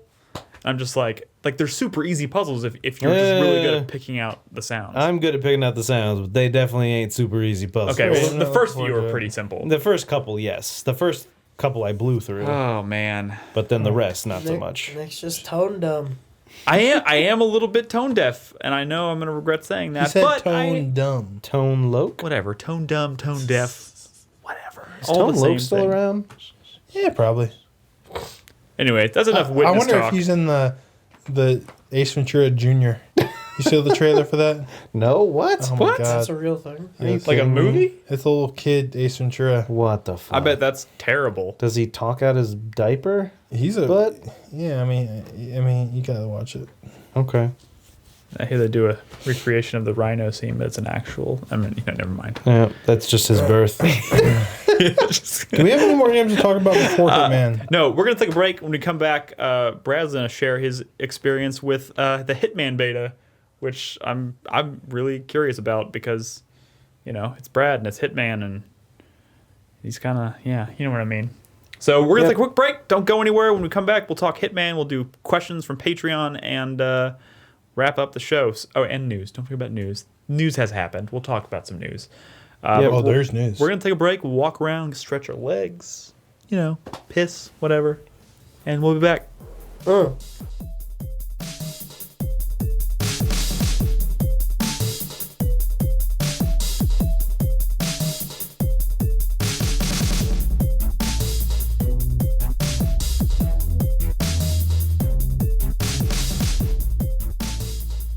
Talk about my cocktail time. Oh, you I just saw Joseph in chat earlier. yeah, that's kind Man, just bug those guys. of fucking. Busy. Whatever, dude. What's it called? I bet Joseph is masturbating right now. What's it called? There's a Polygon podcast with the funny people from that site, and they were trying to do it weekly. It just wasn't working out. Then they went monthly. They said, "Fuck it, we're gonna do one a year," and they do like one a year. And you know what? People are still happy. I bet we could squeeze one cocktail time out of That's a what I'm year out of saying. Joseph and Bob and Jeff. Joseph was in chat 2 minutes ago. You know what I heard? I heard Bob telling Joseph and Joseph yeah. telling Bob that they just don't like you, Chris. They, That's the they're doing secret cocktail time out there with What some a- other Yeah, guy. they're so secret, they're keeping it from everyone. They're just hanging out together, Yeah. drinking and They're talking not about even shit. uploading They're it. not even recording it. Only other game devs get to watch it. It's going to be uploaded to the special edition of Tetropolis. Yeah, it's gonna be an Easter egg in Tetropolis. What if Tetropolis came out and it had hashtag fuck like 2 Bob and years Joseph. worth of cocktail time? I have to know. Would you please look that up for Wazoo, please, Nolan? That. Kindergarten Cop 2 trailer. Not now. You gotta fucking do the show. Kindergarten Cop 2 can wait, I I think. gotta fucking go. Give me a minute, set up Hitman, and we'll go. Cool. All right. Bring back the cock. That should be a hashtag. Cock. What cock? Bring Oh, cocktail back the time. cock. Yeah, I really it's a like Deadpool. breathe. I was a little perturbed that Malia didn't really like it. What, cocktail time? No, well, yeah. I Deadpool? mean, I'm sure she didn't like cocktail time. Deadpool. She didn't really like Deadpool. Dude, who doesn't like Deadpool? The movie's so good. Malia. I mean, she was like, I was expecting it to be really funny, It was really fun. but she was like, it's just kind of dumb. It's just kind of silly. It is. I don't know. Bernadette liked it, but she said she wouldn't want to watch it again. Like, I mean- she said it wasn't like very good reviewability. Put it this way: if you didn't like get any of those references, And I think do you think maybe it wouldn't be as enjoyable in some respects? Possible, yeah. Because some of the best jokes in that movie were like, what was the like Patrick Stewart or You know, it's McAvoy, like- yeah, Stewart Yeah, I and mean- McAvoy, yeah. she thought that was funny because she got that, but like Yeah. a lot of the shit, she didn't know like Ryan Reynolds was like Green Lantern or Yeah. crap like that. She doesn't know. She doesn't understand why Spider-Man and Deadpool and fucking Iron Man can't all be in the same movie. It's just, it's not. Did you go to the Draft House to see it? I don't. Because they were showing before the movie, they showed nothing but trailers. They showed the trailer for Green Lantern, Blade 3, and X-Men Wolverine. Yeah. Oh god, they showed some terrible stuff too. They showed Yeah. that old Spike Lee commercial from the '90s with Rob Liefeld. Yeah. You just want to punch him in the face. You just want to punch him in his '90s face. Fuck you, Rob Liefeld. He looks so young. Are we ready? Yeah. Is Chris Davis ready? Oh yeah, I'm sorry. He's We're waiting. typing. I mean, We're I would waiting for hope he's ready confirmation. because he's typing in chat. Wait, sorry. Say again. Yes. Tweet it, Return. Joseph. Tweet it, Bob. Hashtag fuck Joseph. Hashtag fuck Bob. Return of the Cock. What? So hostile, Brad. Just do it. That'll get their attention. Tell him it's from Brad with love. With butt love. What is wrong with you? Jokes and jokes. Brad's got jokes tonight. Oh, well, I can't feel my leg, so whatever. Let's go. I want to hear about this Hitman. Brad can't feel his legs tonight, but I can he feel is his going to legs. stay here to tell us about Hitman, the beta, which I'm still very confused about. Was this the podcast? Yes. Oh, hey, guys, welcome back. I played the Hitman quote-unquote beta or 3-day demo. See, when they don't call it a demo, they can then call it, when they call it a beta, they can take it away without people getting upset. But there's no online function. They can't There's take it away leaderboards. They can't take it away without people getting upset. They can just take it away and you can't do anything about it. You Yeah. can still get upset. So but this I was mean, so this beta was straight up single player missions. Yeah. From Yeah. So how did it work? You know what the online functionality is? They can like add like challenges, I think, which don't work if you lose your internet connection. It's just really dumb. But yeah, I mean, levels, 2 Hitman levels. They're very kind of tutorial-y. In fact, I don't even know if these are going to be in the final game. I mean, they'll probably be accessible, but I don't think it's part of that main campaign or anything, because they're like setups and stuff. They're not like real hits. Like, I don't know how to describe it. You're going to see me go into a level, I guess, here in a second. this is But what I- but this is this what I ship caught. is not like a real ship out on the water or even on a real dock. If you look, like that sky in the background is just like movie set? a curtain. It's kind of like a movie set. Like you escape on a helicopter, but the helicopter is just made of plywood. It's they're like training you to be an assassin. yeah, but there's real people, and you're like really shooting people. I don't even Oh, that's kind understand. of clever though. That's cool. I like that. It's a nice look to it, but they're just like training missions. But they play like real. Wait, Hitman so levels. they invite a bunch of people to a party, and then On a some fake of them boat. die. I guess. They're like, "Hey, come check out this free party. You're gonna leave." Maybe I skipped the cutscene or something that explained it all. Yeah. That's something I'd do. But okay, so what do you want to know about Hitman? I'll tell you this. Tell me everything. I hate Blood money Absolution. or absolution? This is definitely more like Blood Money. Yeah. Yeah. Hey, you were suspicious. You're exposed. Yeah. Now, You exposed yourself to that man. when I say Arrested? it's more like Blood Money, it's because it doesn't it's not trying to be like this linear storyline thing. I mean, they're very much just separate levels, like playgrounds that you Yeah. can kind of explore, What are you doing in open this into a footage? lot.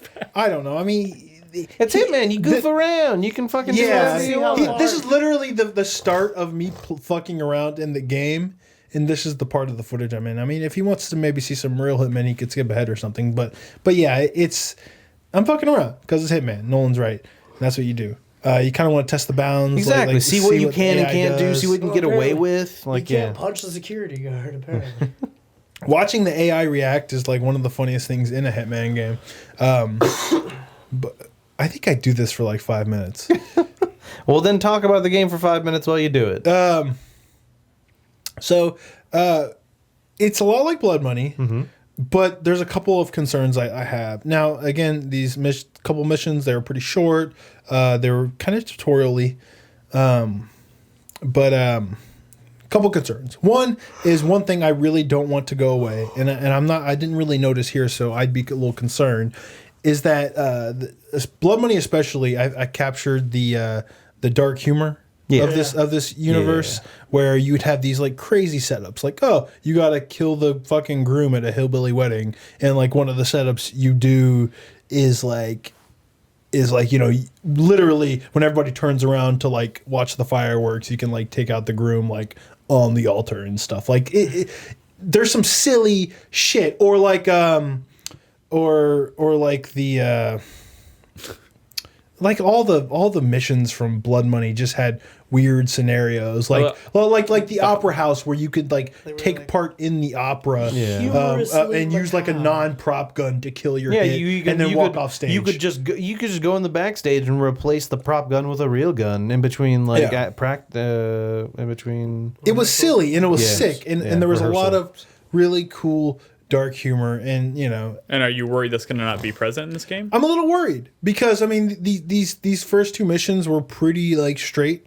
There weren't. I mean, the environments were kind of boring, and the actual hits were kind of boring. Like in Blood Money, you have to kill the mobster who's in the witness protection program, and you go into like Leave It to Beaver like suburbia, and you can like shoot a dog with like a fucking cap gun you get out of a treehouse, or a cork gun you get out of a treehouse next door. It's just silly.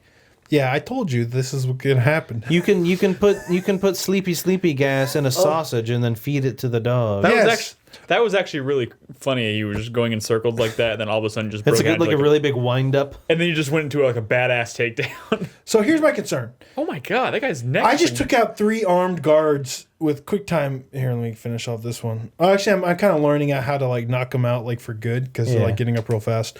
But so let me explain to you by the concern. Blood Money is not an easy game. Like there's a lot of like tricky mechanics, and you really have to kind of figure them out, and your timing has to be perfect, because everything kind of takes it takes time. You can't just fucking take out a dude, switch into his clothes, dispose of the body and any evidence like quickly. Yeah. But in this game, I feel like you can. In fact, like just fighting like taking out dudes like head on was really hard to do in Blood Money. I'll just say, for one thing, like just with these guards, if that had been Blood Money, the second that guard had gotten up, he would have started shooting at you immediately. Yeah. But in this, he was just kind of like, "Hey, stop it!" Like even though you already knocked him down like twice. Yeah, I mean, how much of that difficulty in taking guards on head to head in Blood Money was from just the awkwardness of the controls themselves? Well, this does seem more fluid. Okay, so then what happens? All of a sudden, you have a game that where you can do things that you just couldn't get away with in Blood Money, and all of a sudden, it feels a lot easier. And that's kind of a big concern for me, because it's like why could you not just mow down every zombie you saw in like an old school Resident Evil game? Because that. Not enough bullets. Because it didn't control like a fucking run and gun shooter. You didn't have enough ammo, and because the game was like that, it dictated the way you played the game, kind of the atmosphere of the game. I really am fucking around here. Well, no shit. You're just opening fire on a group of civilians. So let me give you another. Deck of a boat. Like when you're hiding a body, it's like so fast. Oh, really? Well, like when you're putting a body in like a fucking freezer or a closet, it happens so quickly. To the point where I'm not as nervous. Like when you were dragging a body in Blood Money and putting him in, it took time to get him into that dumpster. And like there was tension knowing that a guard can be coming around a corner when you're doing that. That doesn't exist in this game. And again, like you said, it's snappier, it's more streamlined, it's more user-friendly, but that could fundamentally change like some of the feelings you're supposed to be having when I think, playing a Hitman game. So even the act of dragging them around is not slow? Correct. It's so much quicker, it's so much snappier. Like it's like you can now like put a guy in a dumpster and then change it into his outfit. Oh, what? You know what I mean? Which means everything just happens so fast, so your chances of getting spotted are like way slimmer. Here's the other thing. So instinct mode is back. Now it's not complete garbage like Absolution, where you have this mechanic where everyone who's wearing the same outfit as you have to kind of like tip your hat and make sure they don't see your face, and that's tied to a meter. That was horseshit. That stuff is gone. But it still lets you see through walls, see your target, see the guards, like they're color coded. And before you would have to open up a map and it gave you a lot of information. It was unrealistic, but at least they were just sort of like, you were looking at kind of a floor plan and you realize, okay, this guy's here, but he's going to move. And he's going to move to another room because, like in all Hitman games, your targets and guards and stuff, they're very mobile. So you kind of had to predict his path, or you kind of had to be quick. When you put that map away, you're like, you had to move. Yeah. Right? But now it's a button you hold down, you can see through walls, it slows down time, and you can move around the world while you're doing it. It makes it too fucking easy. You're like Superman. In that challenge. What is the explanation for why he can see through walls? I don't understand. Well, because the instincts of an expert hitman. I don't fucking know. I mean, it's literally called instincts or whatever. So it's just, whatever. The lore reason is not the point. The point is, it's makes it too easy. Now you can choose not to use that and just use the map. But unlike Blood Money, like it's not as easily pull up your map, and it does pause time. In Blood Money and other Hitman games, the map doesn't pause your time, so there's some tension there as well. When you're looking at your map, so usually you see a game and you think that streamlining equals better, right? Because that's what we've been taught. It's like stuff that's faster, more user friendly is better, but in some situations, it actually fundamentally changing the way a game plays. And you can look at like Resident Evil 6 or something where like, dude, you got like all these dives and stuff, and you could like roll on the ground and shoot and stuff, and it's like, well, sure, but that really changed the way a Resident Evil game feels. Moving and shooting, for example. People talk shit about moving and shooting not being in Resident Evil 4 and 5, but when they let you move and shoot, it really does kill a lot of the tension of when you have a horde of zombies kind of inching up on you. I do feel like, I'm a little concerned now given these concerns, but I feel like a lot of these things are just like from a design standpoint, like streamlining and making things more user friendly is better. But like it does help. Feel so like, balance around. I know, but I feel like a lot of these other problems with tension can just be alleviated with simple tweaks of the game, like make it like slow down the character movement when you're hauling a body, like change. And that's still something they can change. I mean, the game's not out yet. But like, there's not even any animation of like lifting a dude up and putting him in a container. It's just you hit the button and he's already dropping the dude into. Well, the maybe container. that's because it's beta. Maybe. No. I mean, it's a design choice. I mean, it doesn't look like there's missing animations. So it it's looks just a like canned animation, you mean? Yeah, exactly. Well, so all of that aside, I know you said these are kind of more tutorial type menus, but were you able to solve? Wake up, Nolan. Sorry. Were you able to solve? Yeah, take it, Nick. Were you able to solve like your objectives in different ways? Yeah, absolutely. There's in the second mission, you have to like kill some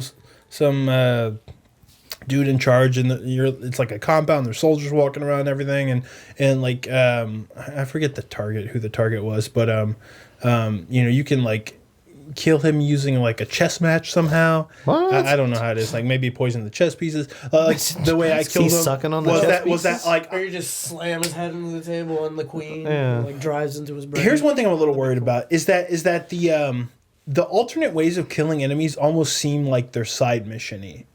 Like which is strange. Like you would get intel, like say the Opera House level from Blood Money about, maybe you can swap out the prop gun or something. But no one told you can like be in the play. Yeah. You just had to kind of figure that out. Or maybe but in this one, like I decided to kill this dude by dressing up as a engineer on a jet and like saying we need to do some tests and altering like the test protocol, and then getting him to sit in the cockpit seat, and then having pull the eject. Like, I had to re-enable the eject thing, which had been disabled, and I killed him via, he injected indoors and killed himself. That's pretty sweet. The whole Like he thing, ejected into the roof? yeah. But the whole thing was you goosed him. Yeah. the whole thing was kind of like a scripted side mission-y type thing. That once you started doing it, kinda like there was kind of told a you path towards it. to complete this task. And I don't know if it was because this was kind of a tutorial mission, but if all the special hits are very side mission-y like this, like there was even dialogue like So it's Agent like 47 going, "Hey, let's do the test now." question. Yeah. It's like it's like the last couple of Assassin's Syndicate, Creed, yeah. where like when you're in these like open assassination missions and they give you like your different opportunities, as it were. Once you pick one, it kind of closes the others, and you have to like follow. See, the, I'm wondering- It doesn't No. really objectives for close that. off of me. You can always pull out a gun and like cap a dude, but It guides you through it. But a it's lot like they're more. giving Less you like organic. checkpoints where it's like, okay, you like go talk to this guard. Now pretend to like take him to the dungeon. Grab this key from this guard. Now, the like, thing is, I wouldn't have a problem with that if say, in the middle of, like, so you start down this path to go down towards the ejector, path where you're going to kill him with the ejector seat. Yeah. Like, if you start down that path, but at any point decide, okay, well, instead of doing this, I'm going to cancel that plan and decide I don't see why you couldn't. You can. But, Absolutely. can you start another set of events for a completely different Yes, you kind can, of kill? you can. Yeah, Well, for me, then, that's that's not cool. the problem. It's more of like in Syndicate, it's like, or at least in like Assassin's Creed and Unity and Syndicate, when you would go and do these missions, it would be like, hey, you need to do this mission. By the way, you can solve it by doing this, or this. Like, I don't like that, and so. These different ways you can solve this mission. Does the game tell you about it, or do you organically find it? And once you find it, it kind of guides you. You listen to people having conversations, like scripted conversations, eavesdropping. But if someone says something but about no like a one's- faulty ejector seat, does it say kill him with the ejector seat, or do you just say, hey, maybe I in can the use beta, the ejector it seat? did. In the beta, it popped See, up and it said almost side quest style. But I have a feeling you could probably turn all that shit off. If you can, then I would That would be definitely wonderful. like that. And you know what? This is the kind of game where, especially because if I play this, which I'm really hoping it turns out well, because I do want to. This will probably be my first like Hitman game that I get really serious about. Like, I can see myself maybe playing the first couple missions with that stuff turned on, just to get a feel for like what I should be listening for and how they kind of like let you onto these little things. But if you could turn that shit off eventually when you're used to it all and have that all feel super organic, that could be really cool. Here's one other concern I have is they have the lists of all these challenges, which are kind of like different ways you can like complete your objective, and like you want to try to like do each one of them, right? Because you're completing the challenges, you might even get something from them, but they tell you what they are. They just straight up tell you. And one of the great things about a good Hitman game is finding out all the different ways you can make your hit. Yeah. But they're just straight up like telling you. See, that's what I was saying with like Syndicate. I don't like that they lay out this is what you're supposed to do. I like when like in Blood Money, it's like, hey, you're supposed to kill this guy. Go have fun. It's like they set up some really cool scenarios, but then didn't trust the player to find them themselves. You know what was a game that was very Hitman-like, which had a challenge thing like that, but they only gave you like hints/riddles, and you kind of had to figure out what that meant and then do it? Stacking. Stacking is like secretly a definitely, Hitman game. yeah. You just didn't kill people. yeah. That is true. I thought that I wish what that they game's did is they great. would give you clues and they would not really tell you what that meant and let you kind of figure that out from there. Well, it's kind of like in Blood Money, you could like buy intel and stuff, and Yeah. that would give you more information. but about those things. were like much less obvious. Yes. And so yeah, no, I would definitely like if that was more the scenario where you could, they'd be like, hey, you can probably kill him something, but then you just kind of have to figure that out.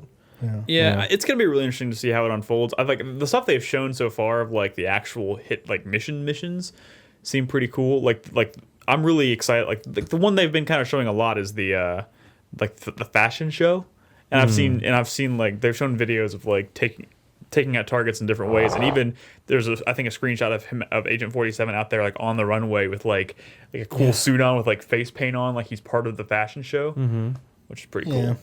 Which fashion show seems like a pretty cool setup, for some And there's potentially cool hits. They showed like bringing down the chandeliers like on the runway, and But that was like a cutscene, which was Well, I so mean, weird. was Also, a the cutscene ejector in the- seat, What? Metal the Gear ejector Solid. seat triggered a cutscene. It was like it was very side questy, and it actually ended with a cutscene. Like, Well, maybe that's because it they just don't- makes it feel very not organic. I'm not super thrilled about freeform. the cutscene thing, but the same, I do kind of understand them in the sense that they want people to see what they've accomplished. Yeah. Because it's easy to like set something in motion and then walk away and not see it happen. Well, I mean, that's how Blood but- Money would literally They like have, like, slice the cutaway screen in cams, half yeah. and show you what's going on somewhere else Yeah. in the world. Actually, that was a cool And there was effect. something kind of cool about like when the shit was going down in Blood Money and you're walking in, like you detonate a fucking pack of C4 and it does a little cutaway showing it explode and you see everyone around you start like running like, back the way you're coming from. Like that was kind of cool.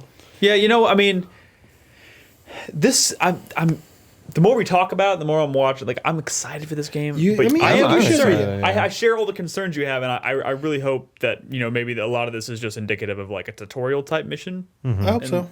I mean, like typically Hitman games get pretty hard. It sucks though the because farther like you get along. demos / betas are kind of supposed to kind of clear some of those concerns up, and this just I seems mean, more like they clear your concerns if your concerns were This is being this like going to be like absolution. absolution again, which it's not. But look at this shit. I did the instincts and I was able to see exactly where the target was, what floor he was on, and it didn't even like stop the game. That's like crazy. You could walk up to him while in that mode. I don't know. Well, we'll see. When I mean, is I'm definitely gonna play When it. is the first episode coming out? Early March. March 11th, I think I want to so. I say. think so. Cool. Well, I guess we'll find out more then. Are they doing any more betas, or is that just Well, kinda they're it? doing a PC They're doing a beta PC this beta weekend. that I'm in, and Oh. I might. So yeah, on Friday I might cast it then because People I'm in. would probably like to watch. I'm in the PC beta, yeah. So maybe on Friday I'll cast it. Sweet. All right. Is there anything else we want to talk about game wise before we move on to the news? I heard Homefront sucks. I'm sure it does. Maybe we'll have a conversation over some dinner or lunch or something with Chris Davis where we can talk about Homefront. Because he has played a little bit of Homefront The Revolution. Or he can type something into chat and tell me right now, Nah, let's just move on. dude, it's just so bad. Okay. All right. Perfect review. There we go. That is the official 4-player review for Homefront. Dude, it's just so bad. That's We're all shocked. all right. All right, moving on. It's the news. Who's going to start us off? What I will. happened? What happened in the news? Me.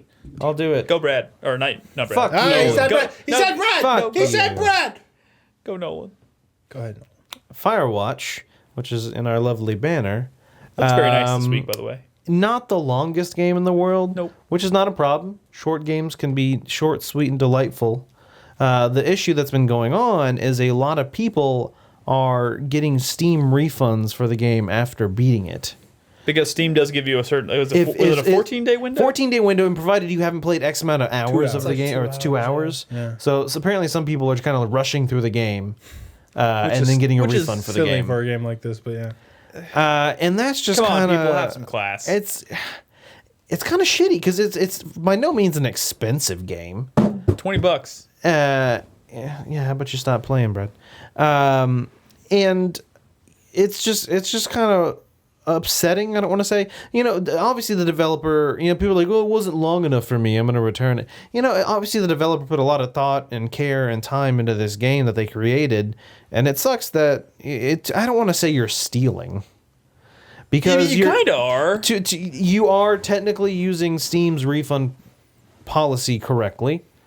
You're only playing X amount of hours of a game. I mean, maybe they should amend that policy that if you've beaten the game, you can't return it. I mean, the thing is, like, yeah, that's probably a good idea. But, like, the thing is, too, if you cared enough about the game to want to spend those hours playing it to begin with, you're kind of implying that you want to play it, you just don't want to pay for it, Yeah, which is stealing. yeah. But hey, whatever.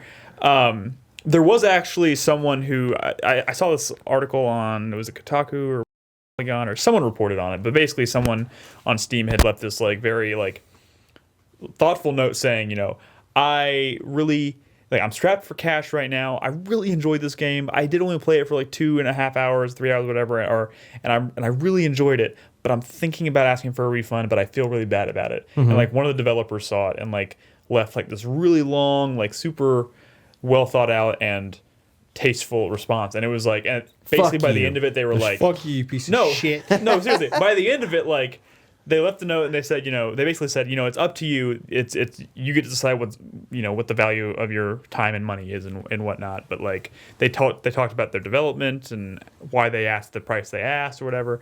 And at the end of it, the guy was like, you know what? I'm gonna keep it. You sold me. You sold me. Yeah. I'm gonna keep your crappy game. Whatever, Brad. Way to undercut it. But hey, I think it's still kind of shit. I thought that was like a one-off thing, like one situation, but apparently a lot of people are doing this. Mm-hmm. Dude, I remember there was a review.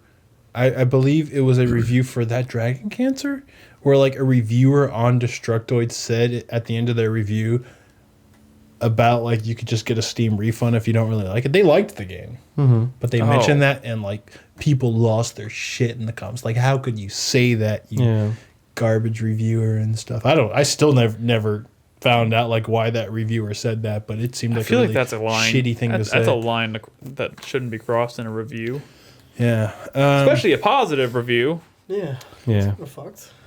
Anyways, I mean, it's different. I mean, like, I'll totally fucking buy a pre-owned game from GameStop, play it that is for a week, and then but take the it back developers and get never my get a money. chunk, never Yeah, get a but cent. that's- back. Yeah, that's not- it's just you're not- GameStop's out of exactly. money. And fuck those guys. Like, who cares?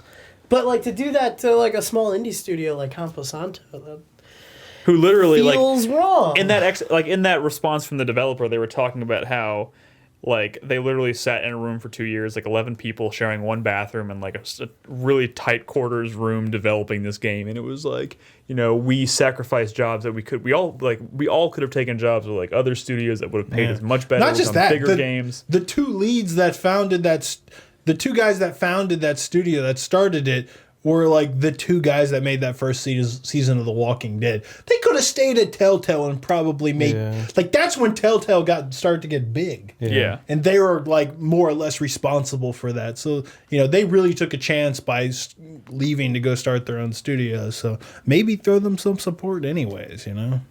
I don't know. Meanwhile, I'm playing Crispy's let's version. be honest, Sorry. like, $20 for a 4-hour experience is not bad considering I've paid $60 for a 4-hour experience and that felt like shit. Yeah. Order 1886. Pray. Do you ever spend $20 on kind of garbage pizza? Oh, you know what? It happens. Pray. I got the collector's edition of that shit. That was like $80. Oh, the demo was half the game or some shit like that. Oh my god. That was So yeah. So anyway, that was kind of a shitty thing. shitty thing that's happening. Don't do that, guys. Come on. Shame. For shame. Anyways, Crispy, what do you got? I wasn't even sure if I was going to be here, so I've got nothing. That's all right. That's okay. I got something for you. I got something all of us can chew on. Okay. Fuck Microsoft. No, I'm just kidding. I'm just kidding. Windows 10's a Kick piece the of while they're shit. down. So there was a lot of news coming out of Microsoft, mainly focusing around Quantum Break. We know it's coming to PC day and date. Yep. I should say it's coming to Windows 10 and the Microsoft Store day and date. And it sounds like that's going to be happening for all of Microsoft's first-party titles. There are some very strong rumors that Forza and Forza Horizon is going to come out. And also at the... here, I'll let you- No, I got it. Yep. Already got it. Also, GameSpot posted some information that was purportedly a leak that people are assuming Microsoft's going to announce officially at their Windows 10 press conference that's coming up soon. That also Gears of War 4 and Scalebound are coming to PC. Damn. Okay, before we all... Fuck you, X-Bomb. Put it in the ground. No, It's seriously. dead. Before people start pulling out pitchforks and getting upset, I think there is something to be said about... It is kind of shitty that people are getting really upset that more people are going to be able to play these games. That's the easy thing to say. No. But at the same time,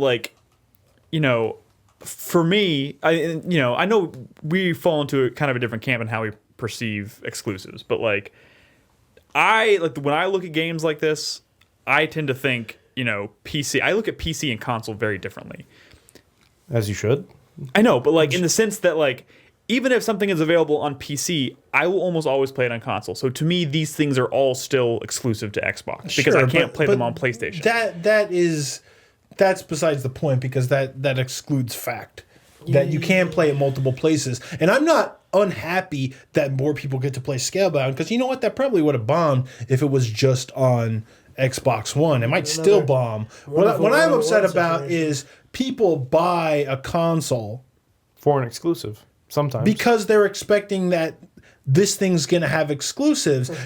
And what's frustrating is, I have this Xbox now, and also Nolan recently got one, and Crispy, like with the assumption that we also all have gaming PCs that now we feel like be a reason to have it beyond our beyond Yeah, what we already one had. of the bigger reasons is, Nick, a lot of these games... I understand the reasons.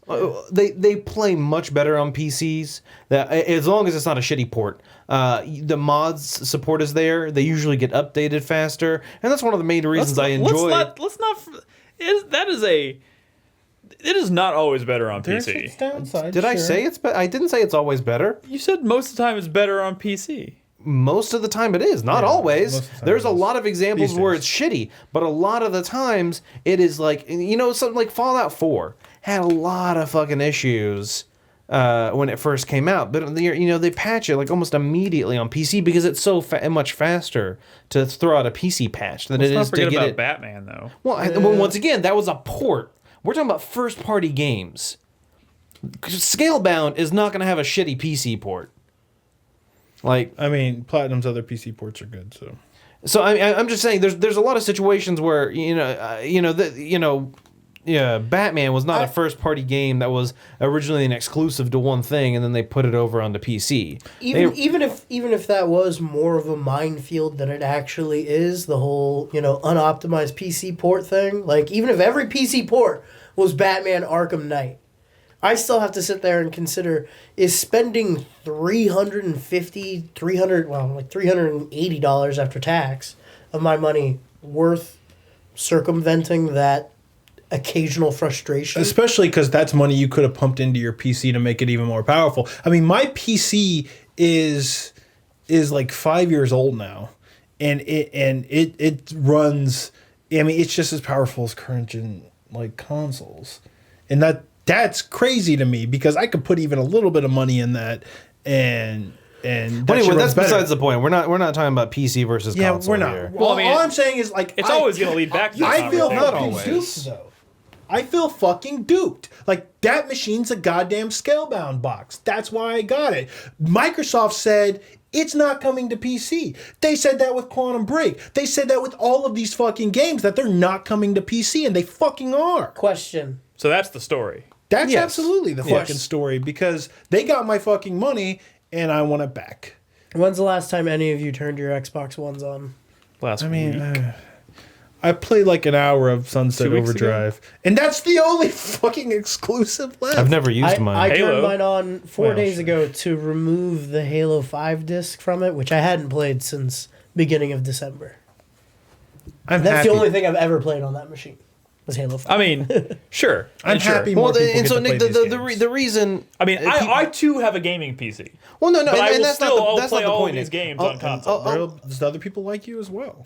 The reason I was excited when I got my Xbox One was for the exclusives. Sure. Because if I have a choice, like I have a PC and a PS4, the PS4 has more exclusives that I would want to play. And so if I was ever given the choice, I would do PS4 or PC, then PS4, and then Xbox One. But now, like Brad was saying, all those exclusives are also coming to PC. Sure. God, And the only reason I ever choose... Is Recore also going to PC? I think that was already. I'm not sure. I We feel like don't that know was yet. already announced. The only reason a lot of the games I play on console is like stuff like Dying Light is because I know a lot of people I want to play that game with are playing it on console. Yeah. That's not saying there aren't people who are playing it on PC. I realize there are, but that is a factor. And now the fact is, like Brad said, I don't want to say they lied, but they lied. They said it wasn't going to. I just wanted to make sure when we were talking about this that there was a distinction made between, hey, God damn it, I can't believe you're putting these on PC too, and making sure that we emphasize that that's because the original claim from Microsoft was that exact thing was not going to happen. Yeah. Like that pretense needs to be present. And I think there are a saw lot of people that are just pissed because they think they're pissed that other people are going to get to play the games that they those played are 300. weird console war people. Yeah, I mean, that's not. I know, and I want to avoid that preconception about this conversation we're having. That's the only thing I wanted to highlight here. And Dude, I'm I am fucking equally pissed. that more people are gonna get to play Yeah. it. It's easy to fall in that rabbit hole when you start talking about this shit. Well, the other thing is, there's more to it.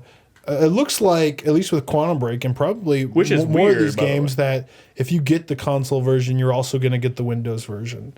These aren't going to be Steam releases. It sounds like you're going to have to get them and that's from the weird. Microsoft Store. Which Yeah, is that's strange. weird. So I guess this could be like a separate executable on the desktop. They're just trying to hope unify the gaming side of Microsoft. Yeah.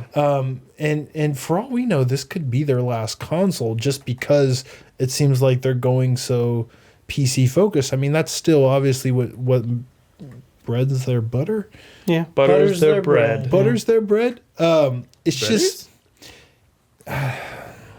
Like, I don't know. Like, the thing that I hope they don't half-ass it to that extent. I do have Windows 10, and I hate it. And they do have, like, kind of like a gaming app. Do we hate it more than 8? No? I don't know. There's issues. I still, every time I turn my PC on, I still have that question. Do you want to update to Windows 10? And I've been Yeah. like, Nick, you no. realize every time I play a PC game, I have to reinstall my video card driver. what if Nick installs 10 and it magically solves all his PC problems? At this point, maybe I should He's try like, it. wow, this is really good. you might as well. I mean, Ev- how often do you? every all this XCOM I've been playing, every time I play it, I have to reinstall my video card driver. What? Windows 10 and my video card don't get along, apparently. That sucks. Never had a single issues on Windows 7. Anyway, I'll stick with 7. no, I'm considering fucking reinstalling my OS on 7. But anyway, yeah, so they have this kind of gaming app that kind of, it's like an Xbox Live type thing, and so it has your like Xbox stuff, and I don't know if maybe they're going to somehow incorporate it into that. But yeah, I really hope to that extent it's not half-assed. You know, there's so many places out there. You know, GOG has their own like thing, and fucking Epic has their own thing now. Like, all these people are coming out with, and that's just like, I don't want to fucking have like 12 programs. You know, 3 of them each only have like 1 game each. You know, that's kind of how like fucking Uplay shit. Yeah. When do I boot that up? Like, There's games that I have that I don't have through Steam that I just forgot that you forgot you have, yeah. Like, significant games. It's kind of funny. Yeah, but yeah. So I hopefully they figure it out. I don't know. Like, we'll see. It's just frustrating. Microsoft related news: Dark Souls is coming to backwards compatibility on Xbox One. You. Apparently, you also get it for free if you pre-order Xbox or Dark Souls 3 through the Microsoft Store. I guess. Oh, that's gross. Yeah. I definitely don't want to get Dark Souls 3 on Xbox. Yeah. But I only have 4 copies of the first Dark Souls. I feel like that's the other thing that kind of hurts the My God. fact that Xbone's losing all its exclusives. Is that, like, they don't even. I mean, it doesn't. I mean, most of the times PS4 version runs better or looks better, anyways. So it doesn't even have like that edge on PlayStation anymore. You know, which is Yeah, with the Xbox 360 and PS3, a lot of the times the 360 version ran better. I mean, depending on the game. same thing with the original Xbox. Yeah. And so they definitely had that edge, but now they don't. I don't know. All right. Last story of the night. This is for me. This is kind of a non-story, I think, a little bit for right now, which is that there is photographic evidence that Norman Reedus has been hanging out with Hideo Kojima. And for anyone who was, of course, following the whole fallout from Kojima Productions and PT and Silent Hills and all that shit, you all should know that Norman Reedus from The Walking Dead and Boondock Saints and all that was going to be playing the lead character in Silent Hills. And, of course, that game was canceled. You know, I was very, very, very, very, very, very, very sad about that. And, of course, suddenly we get hit with this picture and tweet from Hideo Kojima saying that he's hanging out with Norman Reedus, showing him his new studio. And of course, we don't really have any specific details yet as to what their first project actually is. So there's always that glimmer of hope that maybe they're going to choose for their first project to kind of create or continue down the path they started with PT and like try and do that project, really even though fuck over those Allison Road guys. I mean, dude, it's not even just Allison Road. There is a whole nother game, and I can't remember what it's called off the top of my head. Maybe someone in chat knows. There is a whole nother game that is specifically doing a continuation of PT or like a follow up to PT. I'll say this: Layers of Fear comes out this week for Yeah. PS4. Yeah. That's a really good PT that I played through last year. I think Carlos is playing it tomorrow, actually, on the Nice. feed. So, and I don't want to get too excited about this because it could go nowhere. It could just be that Norman Reedus, Was hanging out with hanging Kojima. out with Kojima Well, when that's they were. how shit happens. Kojima Sure, but does like- like to hang out with people. But like Kojima, like he hangs out with a lot of people. He does. He loves talking. And- He loves movies, TV. He loves all that shit. So No, like, people saw him hanging out with Sony people, and then all of a sudden he announces Sure. they have a deal. So Sure, and you know what? That's how shit happens. maybe that'll happen. But I think I also remember. Maybe I could be wrong about this. Don't quote me. But like I remember Kojima saying something along the lines of we started Kojima Productions, a new studio, and our first project won't be Metal Gear and it won't be Silent Hills. Like they were very. I remember them saying something like they were very forward about the idea. Did he that- mention anything about Quiet Mountains? No. I feel like I could be- doing a game like PT would be the best way to get support. Yeah, no shit. I mean, like people would rally behind that like that. I mean, making a spiritual successor to Silent Hill that Konami doesn't fucking own, but Sony does all of a sudden. That could be fucking insane. Yeah, it could be. So, anyways, I guess we'll see what in the future. We'll find out if that actually bore fruit, or maybe this is just a cool photo of Norman Reedus hanging out with Hideo Kojima. Two worlds colliding, passing by in a field or something, right? Two ships passing in the night. Yeah. There we go. That's what I was thinking. All right, Nolan, What's up? are you ready? Ready for what, Nick? The community. What? It's community time. Holy Look, shit! That's the best fucking part of the show because it's all about you, our community. I'm ready for those sweet questions. And how I do love the how- sweet how- questions. How beautiful and lovely. What you am I all sticking are. in my butt this week? What is wrong with you this week? Well, it's just a That was callback. last week. It was just a callback. That's all. He stuck stuff up his butt. Nothing's last week. actually going up there. Did I you think watch last last week- week's episode, everybody? Didn't Brad he- stuck stuff up his butt. Was it BB-8? Yep. Pretty sure that's what happened. Yep. Uh, Yeah, but anyway, so we got one new patron, we do. Yeah. Graham. I love Was that Graham. from today? Yes. Yes, Graham. Sometimes I Graham. like to crunch up some graham and sprinkle it on my oatmeal. What, like graham crackers? Yeah. On oatmeal. I don't do that, but I just popped in my head. I think it might. You That- can give it a that- try. That could be tasty. Get a little crazy. Yeah. Get a little Let's not do anything too crazy. All right. Anyway, it is. It's still February. February. So Farun. Farun 2. Oh yeah, I played some original XCOM. You did? Wait, do you have it on Steam or? Oh yeah, it's that's a tough game, dude. You Because I thought I have it, but I don't. like we're like little baby men with these new XCOM games. You have no idea. Good lord. because I wanted to boot that up. Wait, so you have it on Steam? Is it I haven't still seen it. enjoyable? Maybe just some Steam sharing. Oh, I mean, it's enjoyable and crazy deep. I mean, I love like. See, I would like to play some Xenonauts. I don't own it. I was gonna ask Farah next time I saw him if He's in chat right there. Boom. if he'd Hey, Farun. if he Sorry, I would forget your name consider every time. in the spirit of original XCOM, if he would actually maybe not mind watching some Xenonauts instead, because the problem with the original XCOM is it's so slow and it's so hard to do anything, and you don't beat a map until you kill all the aliens in most cases, and you could just have one hiding in a little house, you know, just really fucking hunkering down, and you could just send so many guys after him, and it just takes so long to move your guys across the map. It's tedious. But yeah. Tedious. If not, I'm gonna look into this XCOM mod called Open XCOM, I think it's called. Maybe make it a little more user friendly. But yeah, Cool. We'll see. All right, moving on. We got some questions from our patrons. Yes, we do. First question this week from Burnsy. Burnsy. What was Brad's favorite build in Diablo 2? Ooh. Ears perk up. What was your favorite build in Diablo 2? I'm man. curious. I mean, it depends on when in the state. I mean, is this post 1.10. I mean, I'm assuming it is because, come on, I mean, that's when Diablo 2 really started with synergies and whatnot. I mean, the world's about to end. And you can only stick your dick in one of them. I saw that far one. Which one? Well, I like so many. I like so many. Brad, this is Let's like real not life. 30 seconds, this. Brad. 30 You seconds. can only stick it in one. I'm going to go with my Skelemancer. I love my Skelemancer. Okay. You know, it's not good for like forge runs or boss runs or anything, but it's a good self-sufficient run. I mean, you can run around in almost pure magicifying gear and still have like a pretty powerful Shake us character. for days. I mean, no, not really. It was a good class for doing pit runs.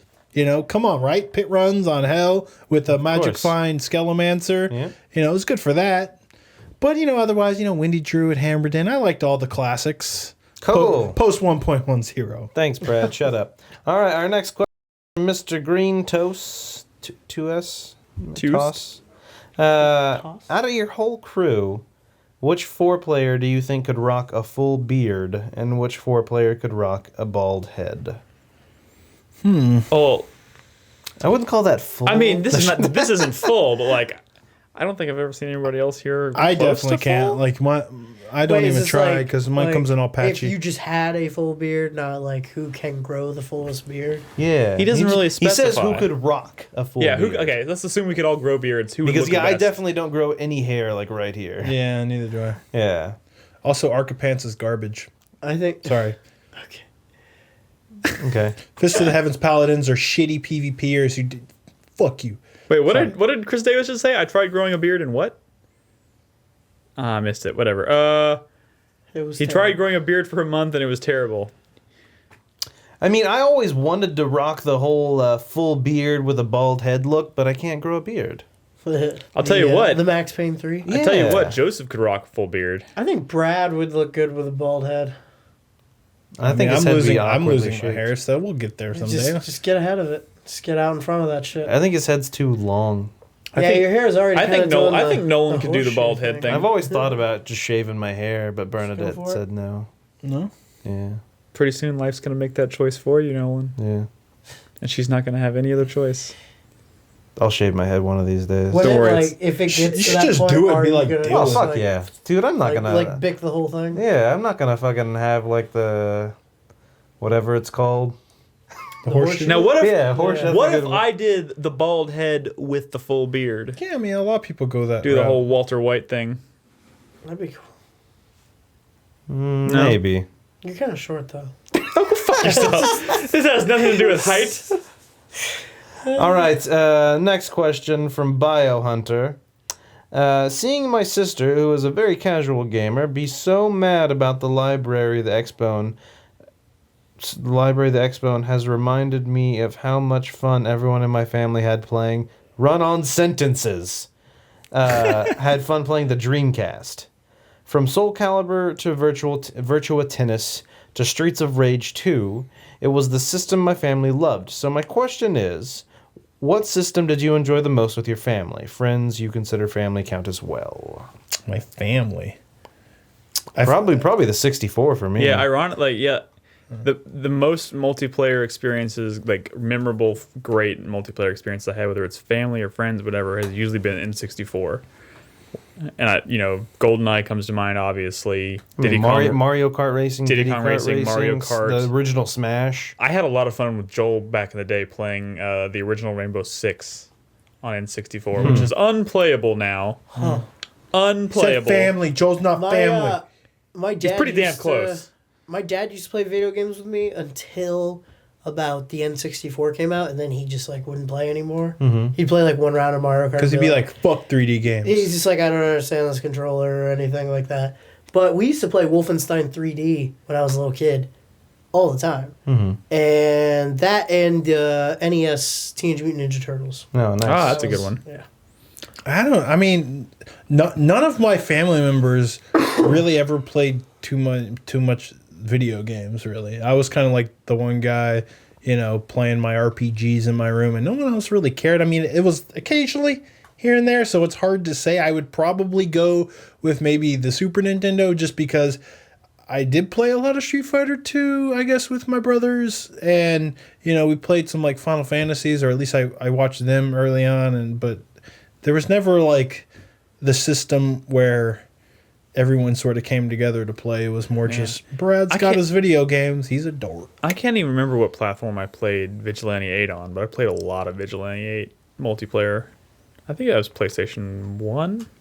Cool. Next question from Miklopa. Miklopa.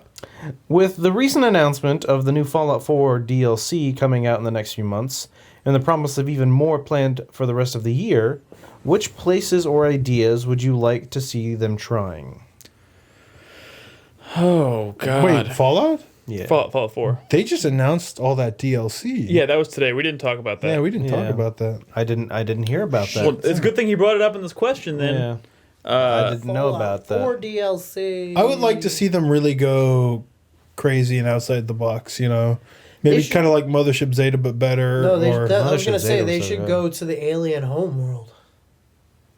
Fucking Zeta homeworld. Yeah, that would be cool. I don't think they're going to go back to that well, but I'd like to see them Do it! I would like to see them do more like when it comes to DLC.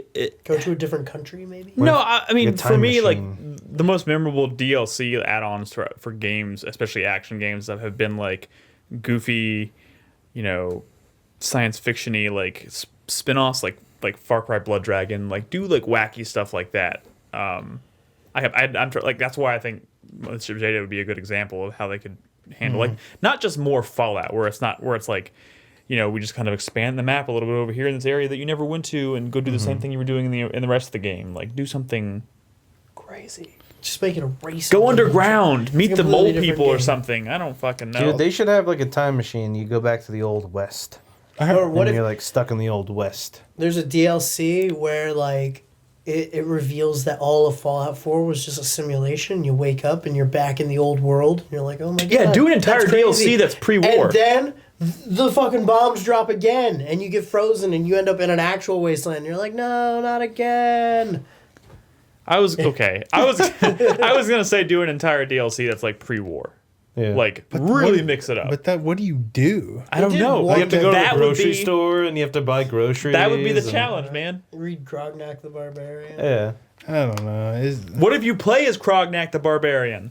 You know what I want? I want Bethesda to not do a Fallout game or a fucking Elder Scrolls That's a game. good point. That is a good point. What if they just did a Grognak themed DLC? And it's like completely different from everything else. Do- You are just him and you have like a sword and I want to shield, set up and you're like- DLC.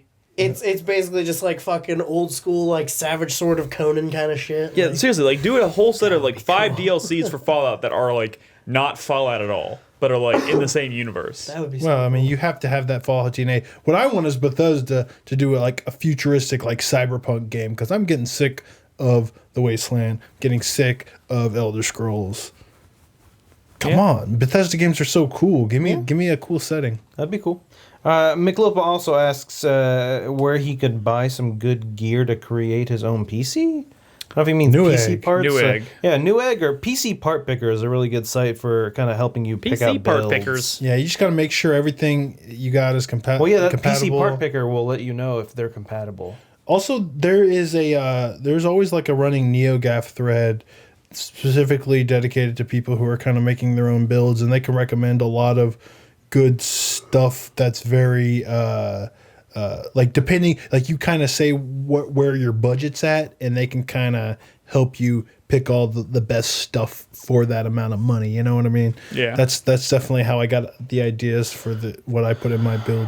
All when I right. did it. Next question from Sunny. Who has the hairiest legs on 4Player and who has the babiest Can't be. legs? I mean, Everybody point it's at clearly me. Nick. I mean, it's obviously Nick. No But we don't competition. even need to does compare. babiest legs mean least hairy? Yes. Oh. It could be me. Ow. Yeah, It that's might be the only. Brad. I don't know. Ow. It's definitely Brad. Yeah. Oh, I got some. Definitely Brad. Brad. Nick and Brad. Bradley. You should Bradley see my with his balls. baby legs. No, I'm just kidding. They're not that. I don't big. want to. I'm sorry. It was the, I'll do without I that. feel like I'm trying to think of the line from Goldmember. Go Have you ever seen a shorn testicle? It's quite breathtaking. A freshly shorn testicle, I don't remember, whatever. Anyway, Sonny also asks, how much would patrons have to dish out to get a single podcast where you all whisper like an AMSR video for the entire broadcast? What's ASMR? What the fuck is that? I don't know that. ASMR. Oh, that's those videos that you watch, those meditative videos that put you in a weird state. Oh. You know what I'm talking about? We talk like this. Yeah. Right. You got to talk like that lady from, I don't want to say. The grapefruit video? No, I don't know. What the fuck, Nick? That's super soothing. Let's do it. Well, that doesn't relax you guys? Nope. All right, moving That on. startles me. Every time I hear it. Dude, I die laughing every time All I hear right. that. Raphael asks, what are your most anticipated movies of the year? Oh, God. Shit. I haven't really That's thought about tough. that. Not tough for me. Well, obviously. Star Wars? Jason Bourne. I'd say Rogue One, Yeah, yeah. Chris Davis says Rogue One as well. But I don't really know. Oh, man. Ghostbusters is coming out this year. Ghostbusters, Yeah. Batman, Superman, Suicide Squad. I think my Rogue anticipation of One. Ghostbusters is really going to hinge on that first trailer. I mean, I honestly think Deadpool was one of my most anticipated, and it did not let me down. I wasn't really anticipating it. I was excited for it. I was happy. That new Cloverfield movie does look pretty cool. Mostly just because John Goodman's in it, and I love John Goodman. That first person movie looks really interesting. oh, the one they showed before Deadpool? Oh, Yeah. Hardcore Henry? Hardcore That was Henry. cool. Everyone's gonna barf. Probably. Dude, yeah, after watching that one trailer, I was like, ugh, but this is cool. Batman vs. Superman Oh, deserves an fuck, honorable mention, I Fantastic think. Beasts Oh, and Civil Where to War Find looks Them. cool, Oh, too. Civil War! God damn it. Whoa. Is Fantastic Beasts coming out this year? I don't know. I think that, that might be end of Christmas. this year? Yeah, maybe Christmas this year. That yeah. might be my second most anticipated then. Civil War. That's going to be a good one. You're more excited for Fantastic Beasts than Rogue One. I don't believe you. I don't know what to think. I mean, I don't know what to think of Rogue One yet. I don't know. I'm going to wait and see You what... liked It episode? could be I a know, real I Harry know, Potter movie, and I know. I'd be bummed. All right, final question for the evening from Justin. What game do you want a sequel to, but you would never know... Wait, what? What game do you want a sequel to, but you never know it'll get one? Oh, okay, so you But know, you it's know not it'll gonna never get one. Mine would be Codename Steam. It is so good and yet saddening at the same time. Who is that? From Justin K. I know who that My is. answer is Prey 2. Wonderful 101. Dude, that'll never Man, get a y'all sequel. had That's just answers ready to go on Yeah. that one. Yeah, that's a tough one. Man, there's so many. No, yeah, there's plenty of games that... KOTOR? KOTOR. Beyond Good and Evil. Vagrant Story. How about a proper sequel to Parasite Eve that we've still never gotten? I'm going to go with a proper sequel to Knights of the Old Republic. Wait, there was a sequel. No, I mean, instead like... of proper. You said a Sorry, proper KOTOR, Oh, a new a one. proper KOTOR 3. How's that? Like, not the MMO. Knights of the Old Republic Yeah. 3. How's But that? I think there's a Dino- possibility of that happening. Dino Crisis 3. Or 4. Sorry, 4. Oh, let's just pretend 3 never happened. And redo 3! I want a proper sequel to Dino Crisis 1, where it's like a fucking survival horror. Like Yeah. Resident Evil with dinosaurs. I want Resident Evil 4 with dinosaurs. That's all the questions for this week. So thanks to all of our patrons for asking those questions. Also DMC. Thank you. Jericho. Thank you, Reborn, for bringing that to my attention. DMC. Stop it.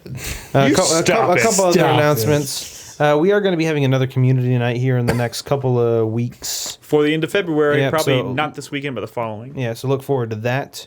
Wonder what As we'll well play. as the fact that there is no podcast next week. We are doing a board game night. Board game night. Pretty sure what the game is, but you'll have to tune in next week to find out. Also, our camping trip videos are finally out. They're out there in the wild for you guys. They are. Definitely going to play some No Geek Out. pun intended, right? Out. We weren't exactly in the wild. Yeah, I guess not. You know, it'd be nice if we got up my 2016 preview show.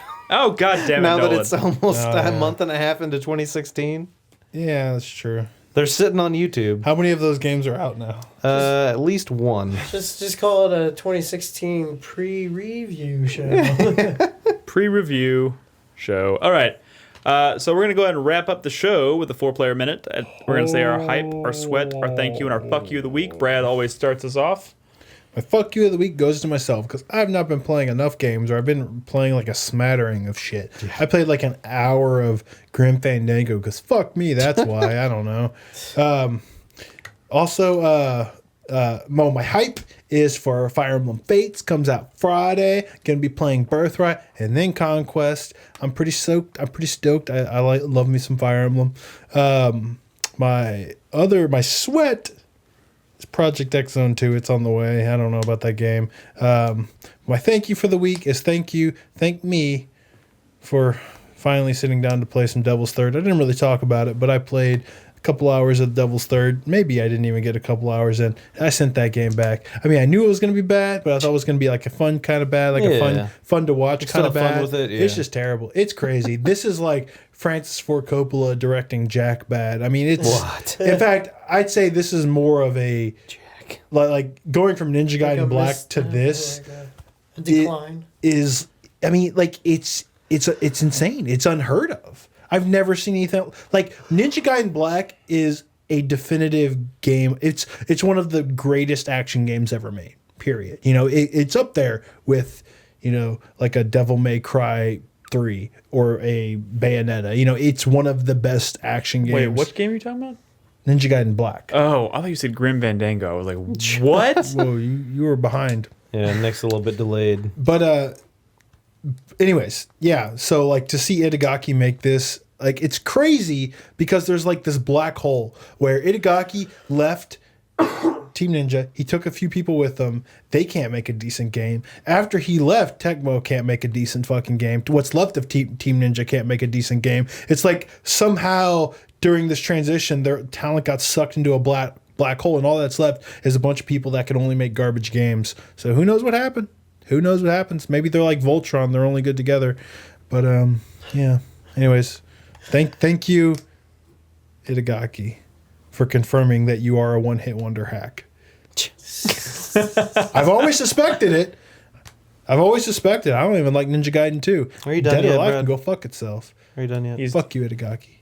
No, he's got a few more fuck yous left in him. I know, hurry up. Wait, was go that ahead, a thank you or a fuck you? it All was a right, sweat. doesn't matter. My 4-player minute starts now.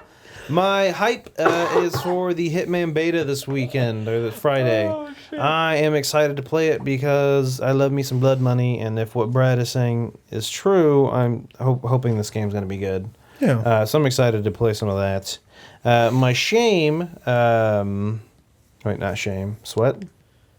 Yes. Yeah, sweat. Whatever you think. Whatever you want. No, yeah, whatever If you you want to say want. a shame, feel free My to say shamey a sweat. shame. No, my sweat, Far Cry Primal comes out next week.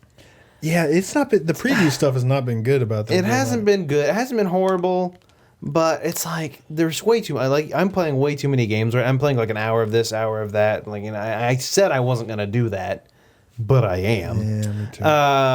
And like earlier on, I was no doubt in my mind I was gonna play Far Cry Primal when it came out, but now I'm like, I'll be playing it. I mean, I want to play it. Cross your fingers. My fuck you goes to myself because I still have Just Cause 3 and Xenoblade out from GameFly. Oh shit! And I am not playing either of those, and they're just sitting there. I've not finished Xenoblade. I know. I'm like I was playing it the other day, like a little over a week ago, but Just Cause 3 I haven't played since like December, and I'm like, oh, it's because all the games I'm playing right now are like fucking like PC or you know whatever. It's fuck myself. And then my thank you goes to all of my my chatter XCOM soldiers. You've all have yet to let me down in any significant way. So thank you. Yeah, none of your guys have died yet. No. Who died the other day? Harmon? Was it Harmon that died? Someone died. In the name of Harmon? Yeah. Fuck myself for not going Iron Man. I really, really wish I went Iron Man. Really? Yeah. I don't like that. I like if shit goes real bad, I can just reload because I did it. I told myself I wasn't going to do it, but you do it. I've done it a couple times, but the main reason I have it just because the game's kind of fucked up a few times. Yeah. That's the only reason I like the ability to reload a save. Is because sometimes like some just complete bullshit happens. But yeah. Wait, Harmon? No, someone died on the feed. I can't remember. Maybe you're still alive, Harmon. I can't remember. Someone died though. One chatter died. I know it's not Beck. I've been trying to get him killed. All right. Crispy. Okay, my sweat is for Darkest Dungeon. I was actually hanging out with Carlos earlier today, and he was giving me the ins and outs of Darkest Dungeon over lunch. I could have given them to you. Well, you don't ever leave your house. Well, I never got invited to lunch. Well, he came to my work. Oh. And was He showed initiative, Brad. Yeah. He Brad, he you've actually never put visited me at work, He put in Brad. the effort to be my friend. You've never come to my work, Brad. And it just sounds like that game gets way more fucked up, which, I mean, I would hope so because I'm not very far into it, so it could probably stand to get more fucked up. But apparently it gets really fucked up. Anyway, my thank you is, you know what? This feels weird, but thank you to Ryan Reynolds and Fox and everyone involved for giving us a fucking good Deadpool movie. Yeah, A damn good I Deadpool agree. movie. I did not need a good Deadpool movie in my life, to be honest with you. But the fact that it is here makes me happy. The fact that it does exist and it is something that I can watch and enjoy kind of just, you know, it, You know, it removes the stress of hating one more thing. in I the had world, really you know? good. I had really good feeling about that movie as soon as like when we saw it. We went and saw it, and with like I can't remember the last time I saw a movie where people were like dying laughing before like the first like 2 minutes was done. Yeah. Like, Yeah. people were like laughing out loud. In the Well, I think theater. there was that one girl who was just a little bit that over one the top. girl. I will say this: like that movie brings out like the worst kind of nerds, Oh Yeah. my god! like the worst kind of nerds. Oh my god! Like fedora wearing. just really scrapes, like just really scraping the bottom. Of, We did of Reddit and encounter 4chan. him a lady. like you know, you're all hanging out outside of a movie with your friends after you see it, and you're all getting like, "Oh, it was really good." so You want to good. start talking about it, and you're all like, "You're still wearing the movie boner." Like that was so good, and like we're getting ready to have that conversation, and then like someone, I was like, I really like how they handled breaking the fourth wall. and right as he said that, guy walks by with a fedora and. They didn't just break the fourth wall; they shattered it, and then we were all like, "All right, good night, guys. I guess that conversation's And then he over." turned back to his 3DS and walked off into the darkness. I feel like Shattered is contained within Break. I mean, whatever. Like if the movie actually like the film like Man, ripped. I've never lost a hard on after a movie so fast. Okay, and my fuck you goes to Microsoft for tricking me into getting your shitty console. I hate you. And my hype is for No Man's Sky. Cool. Thank you. What do we get to do if you forget 1 week? I don't know. I'm not gonna forget. Whip him. Punch we him get in to the whip nuts. him. That's what happens. Everybody, you get to beat me on the feet. Like, If you forget, you have to. When you sign a contract, if you forget 1 week, you have to wait a week to play No Man's Sky after release. like every week I forget. Oh, I have yeah. to. I watched. That's not gonna happen, but okay. Sorry, this is a small aside because we were talking about Deadpool a second ago. I ended up accidentally watching a 27-minute like Accidentally. interview with Ryan Reynolds on Google Talk, I think is what it's called, where they just have a bunch of Google people sitting there listening to him talk about Deadpool, and they asked him something about what was like the most like mind-blowing experience like through the whole process, like whatever, and he was like, the moment I knew, he's like, we were at Comic-Con when they showed, he was like, I was so nervous, I was like, I had no idea people were gonna like this or anything like that, and he went to Comic-Con and they rolled the footage. And then they showed like the 4 minutes of the driving scene at the beginning or whatever. And then after it finished, people were like, "One more time," like chanting it or whatever. And he looked over, and there was the studio head of Fox sitting just off stage, and standing right next to him or her was Hugh Jackman. And he was like, "Play the bloody clip again. They're gonna riot."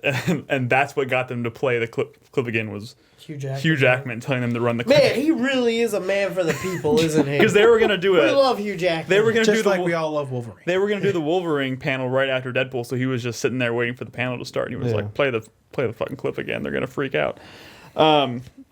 Anyways, my hype this week goes to. This is the week, guys. This is the week that I returned to Dark Souls. I don't believe you. I don't believe you. Go fuck yourself. All that's in my mind is the Will Ferrell gift from Anchorman where he He I would taps like- the papers, or he lights I would like a to say cigarette. that Delago's don't believe you. Delago's what's the word I'm looking for? Description of Austin is pretty fucking spot on. It says Austin is where the Texas hipsters flocked to get away from their hyper conservative families. It's the hipster oasis and a sea of racists. Yeah. That's not pretty that's not much too it. far from the truth. That's fairly accurate. Sadly, It's really weird leaving Austin and going out into Texas. Well, yeah, like going 10 minutes out of Austin, you're like, oh my god, oh shit! I'm glad I'm I'm in white. Texas. all right. That's Anyways, the crazy thing about Austin is like, you got to go far for it to not be like the rest of Texas.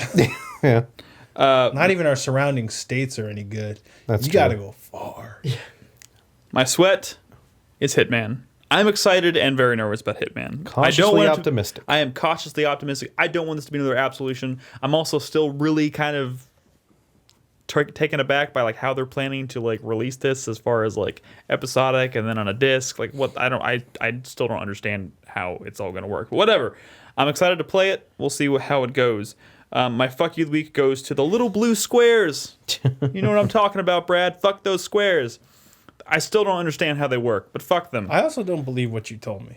I will show you. I think I still have the picture. Oh, All God. right, after Nope, the nope, show. that's his testicles. Oh, yep, that's my balls. Anyways, and of course, my hype for this week goes to Jason Bourne.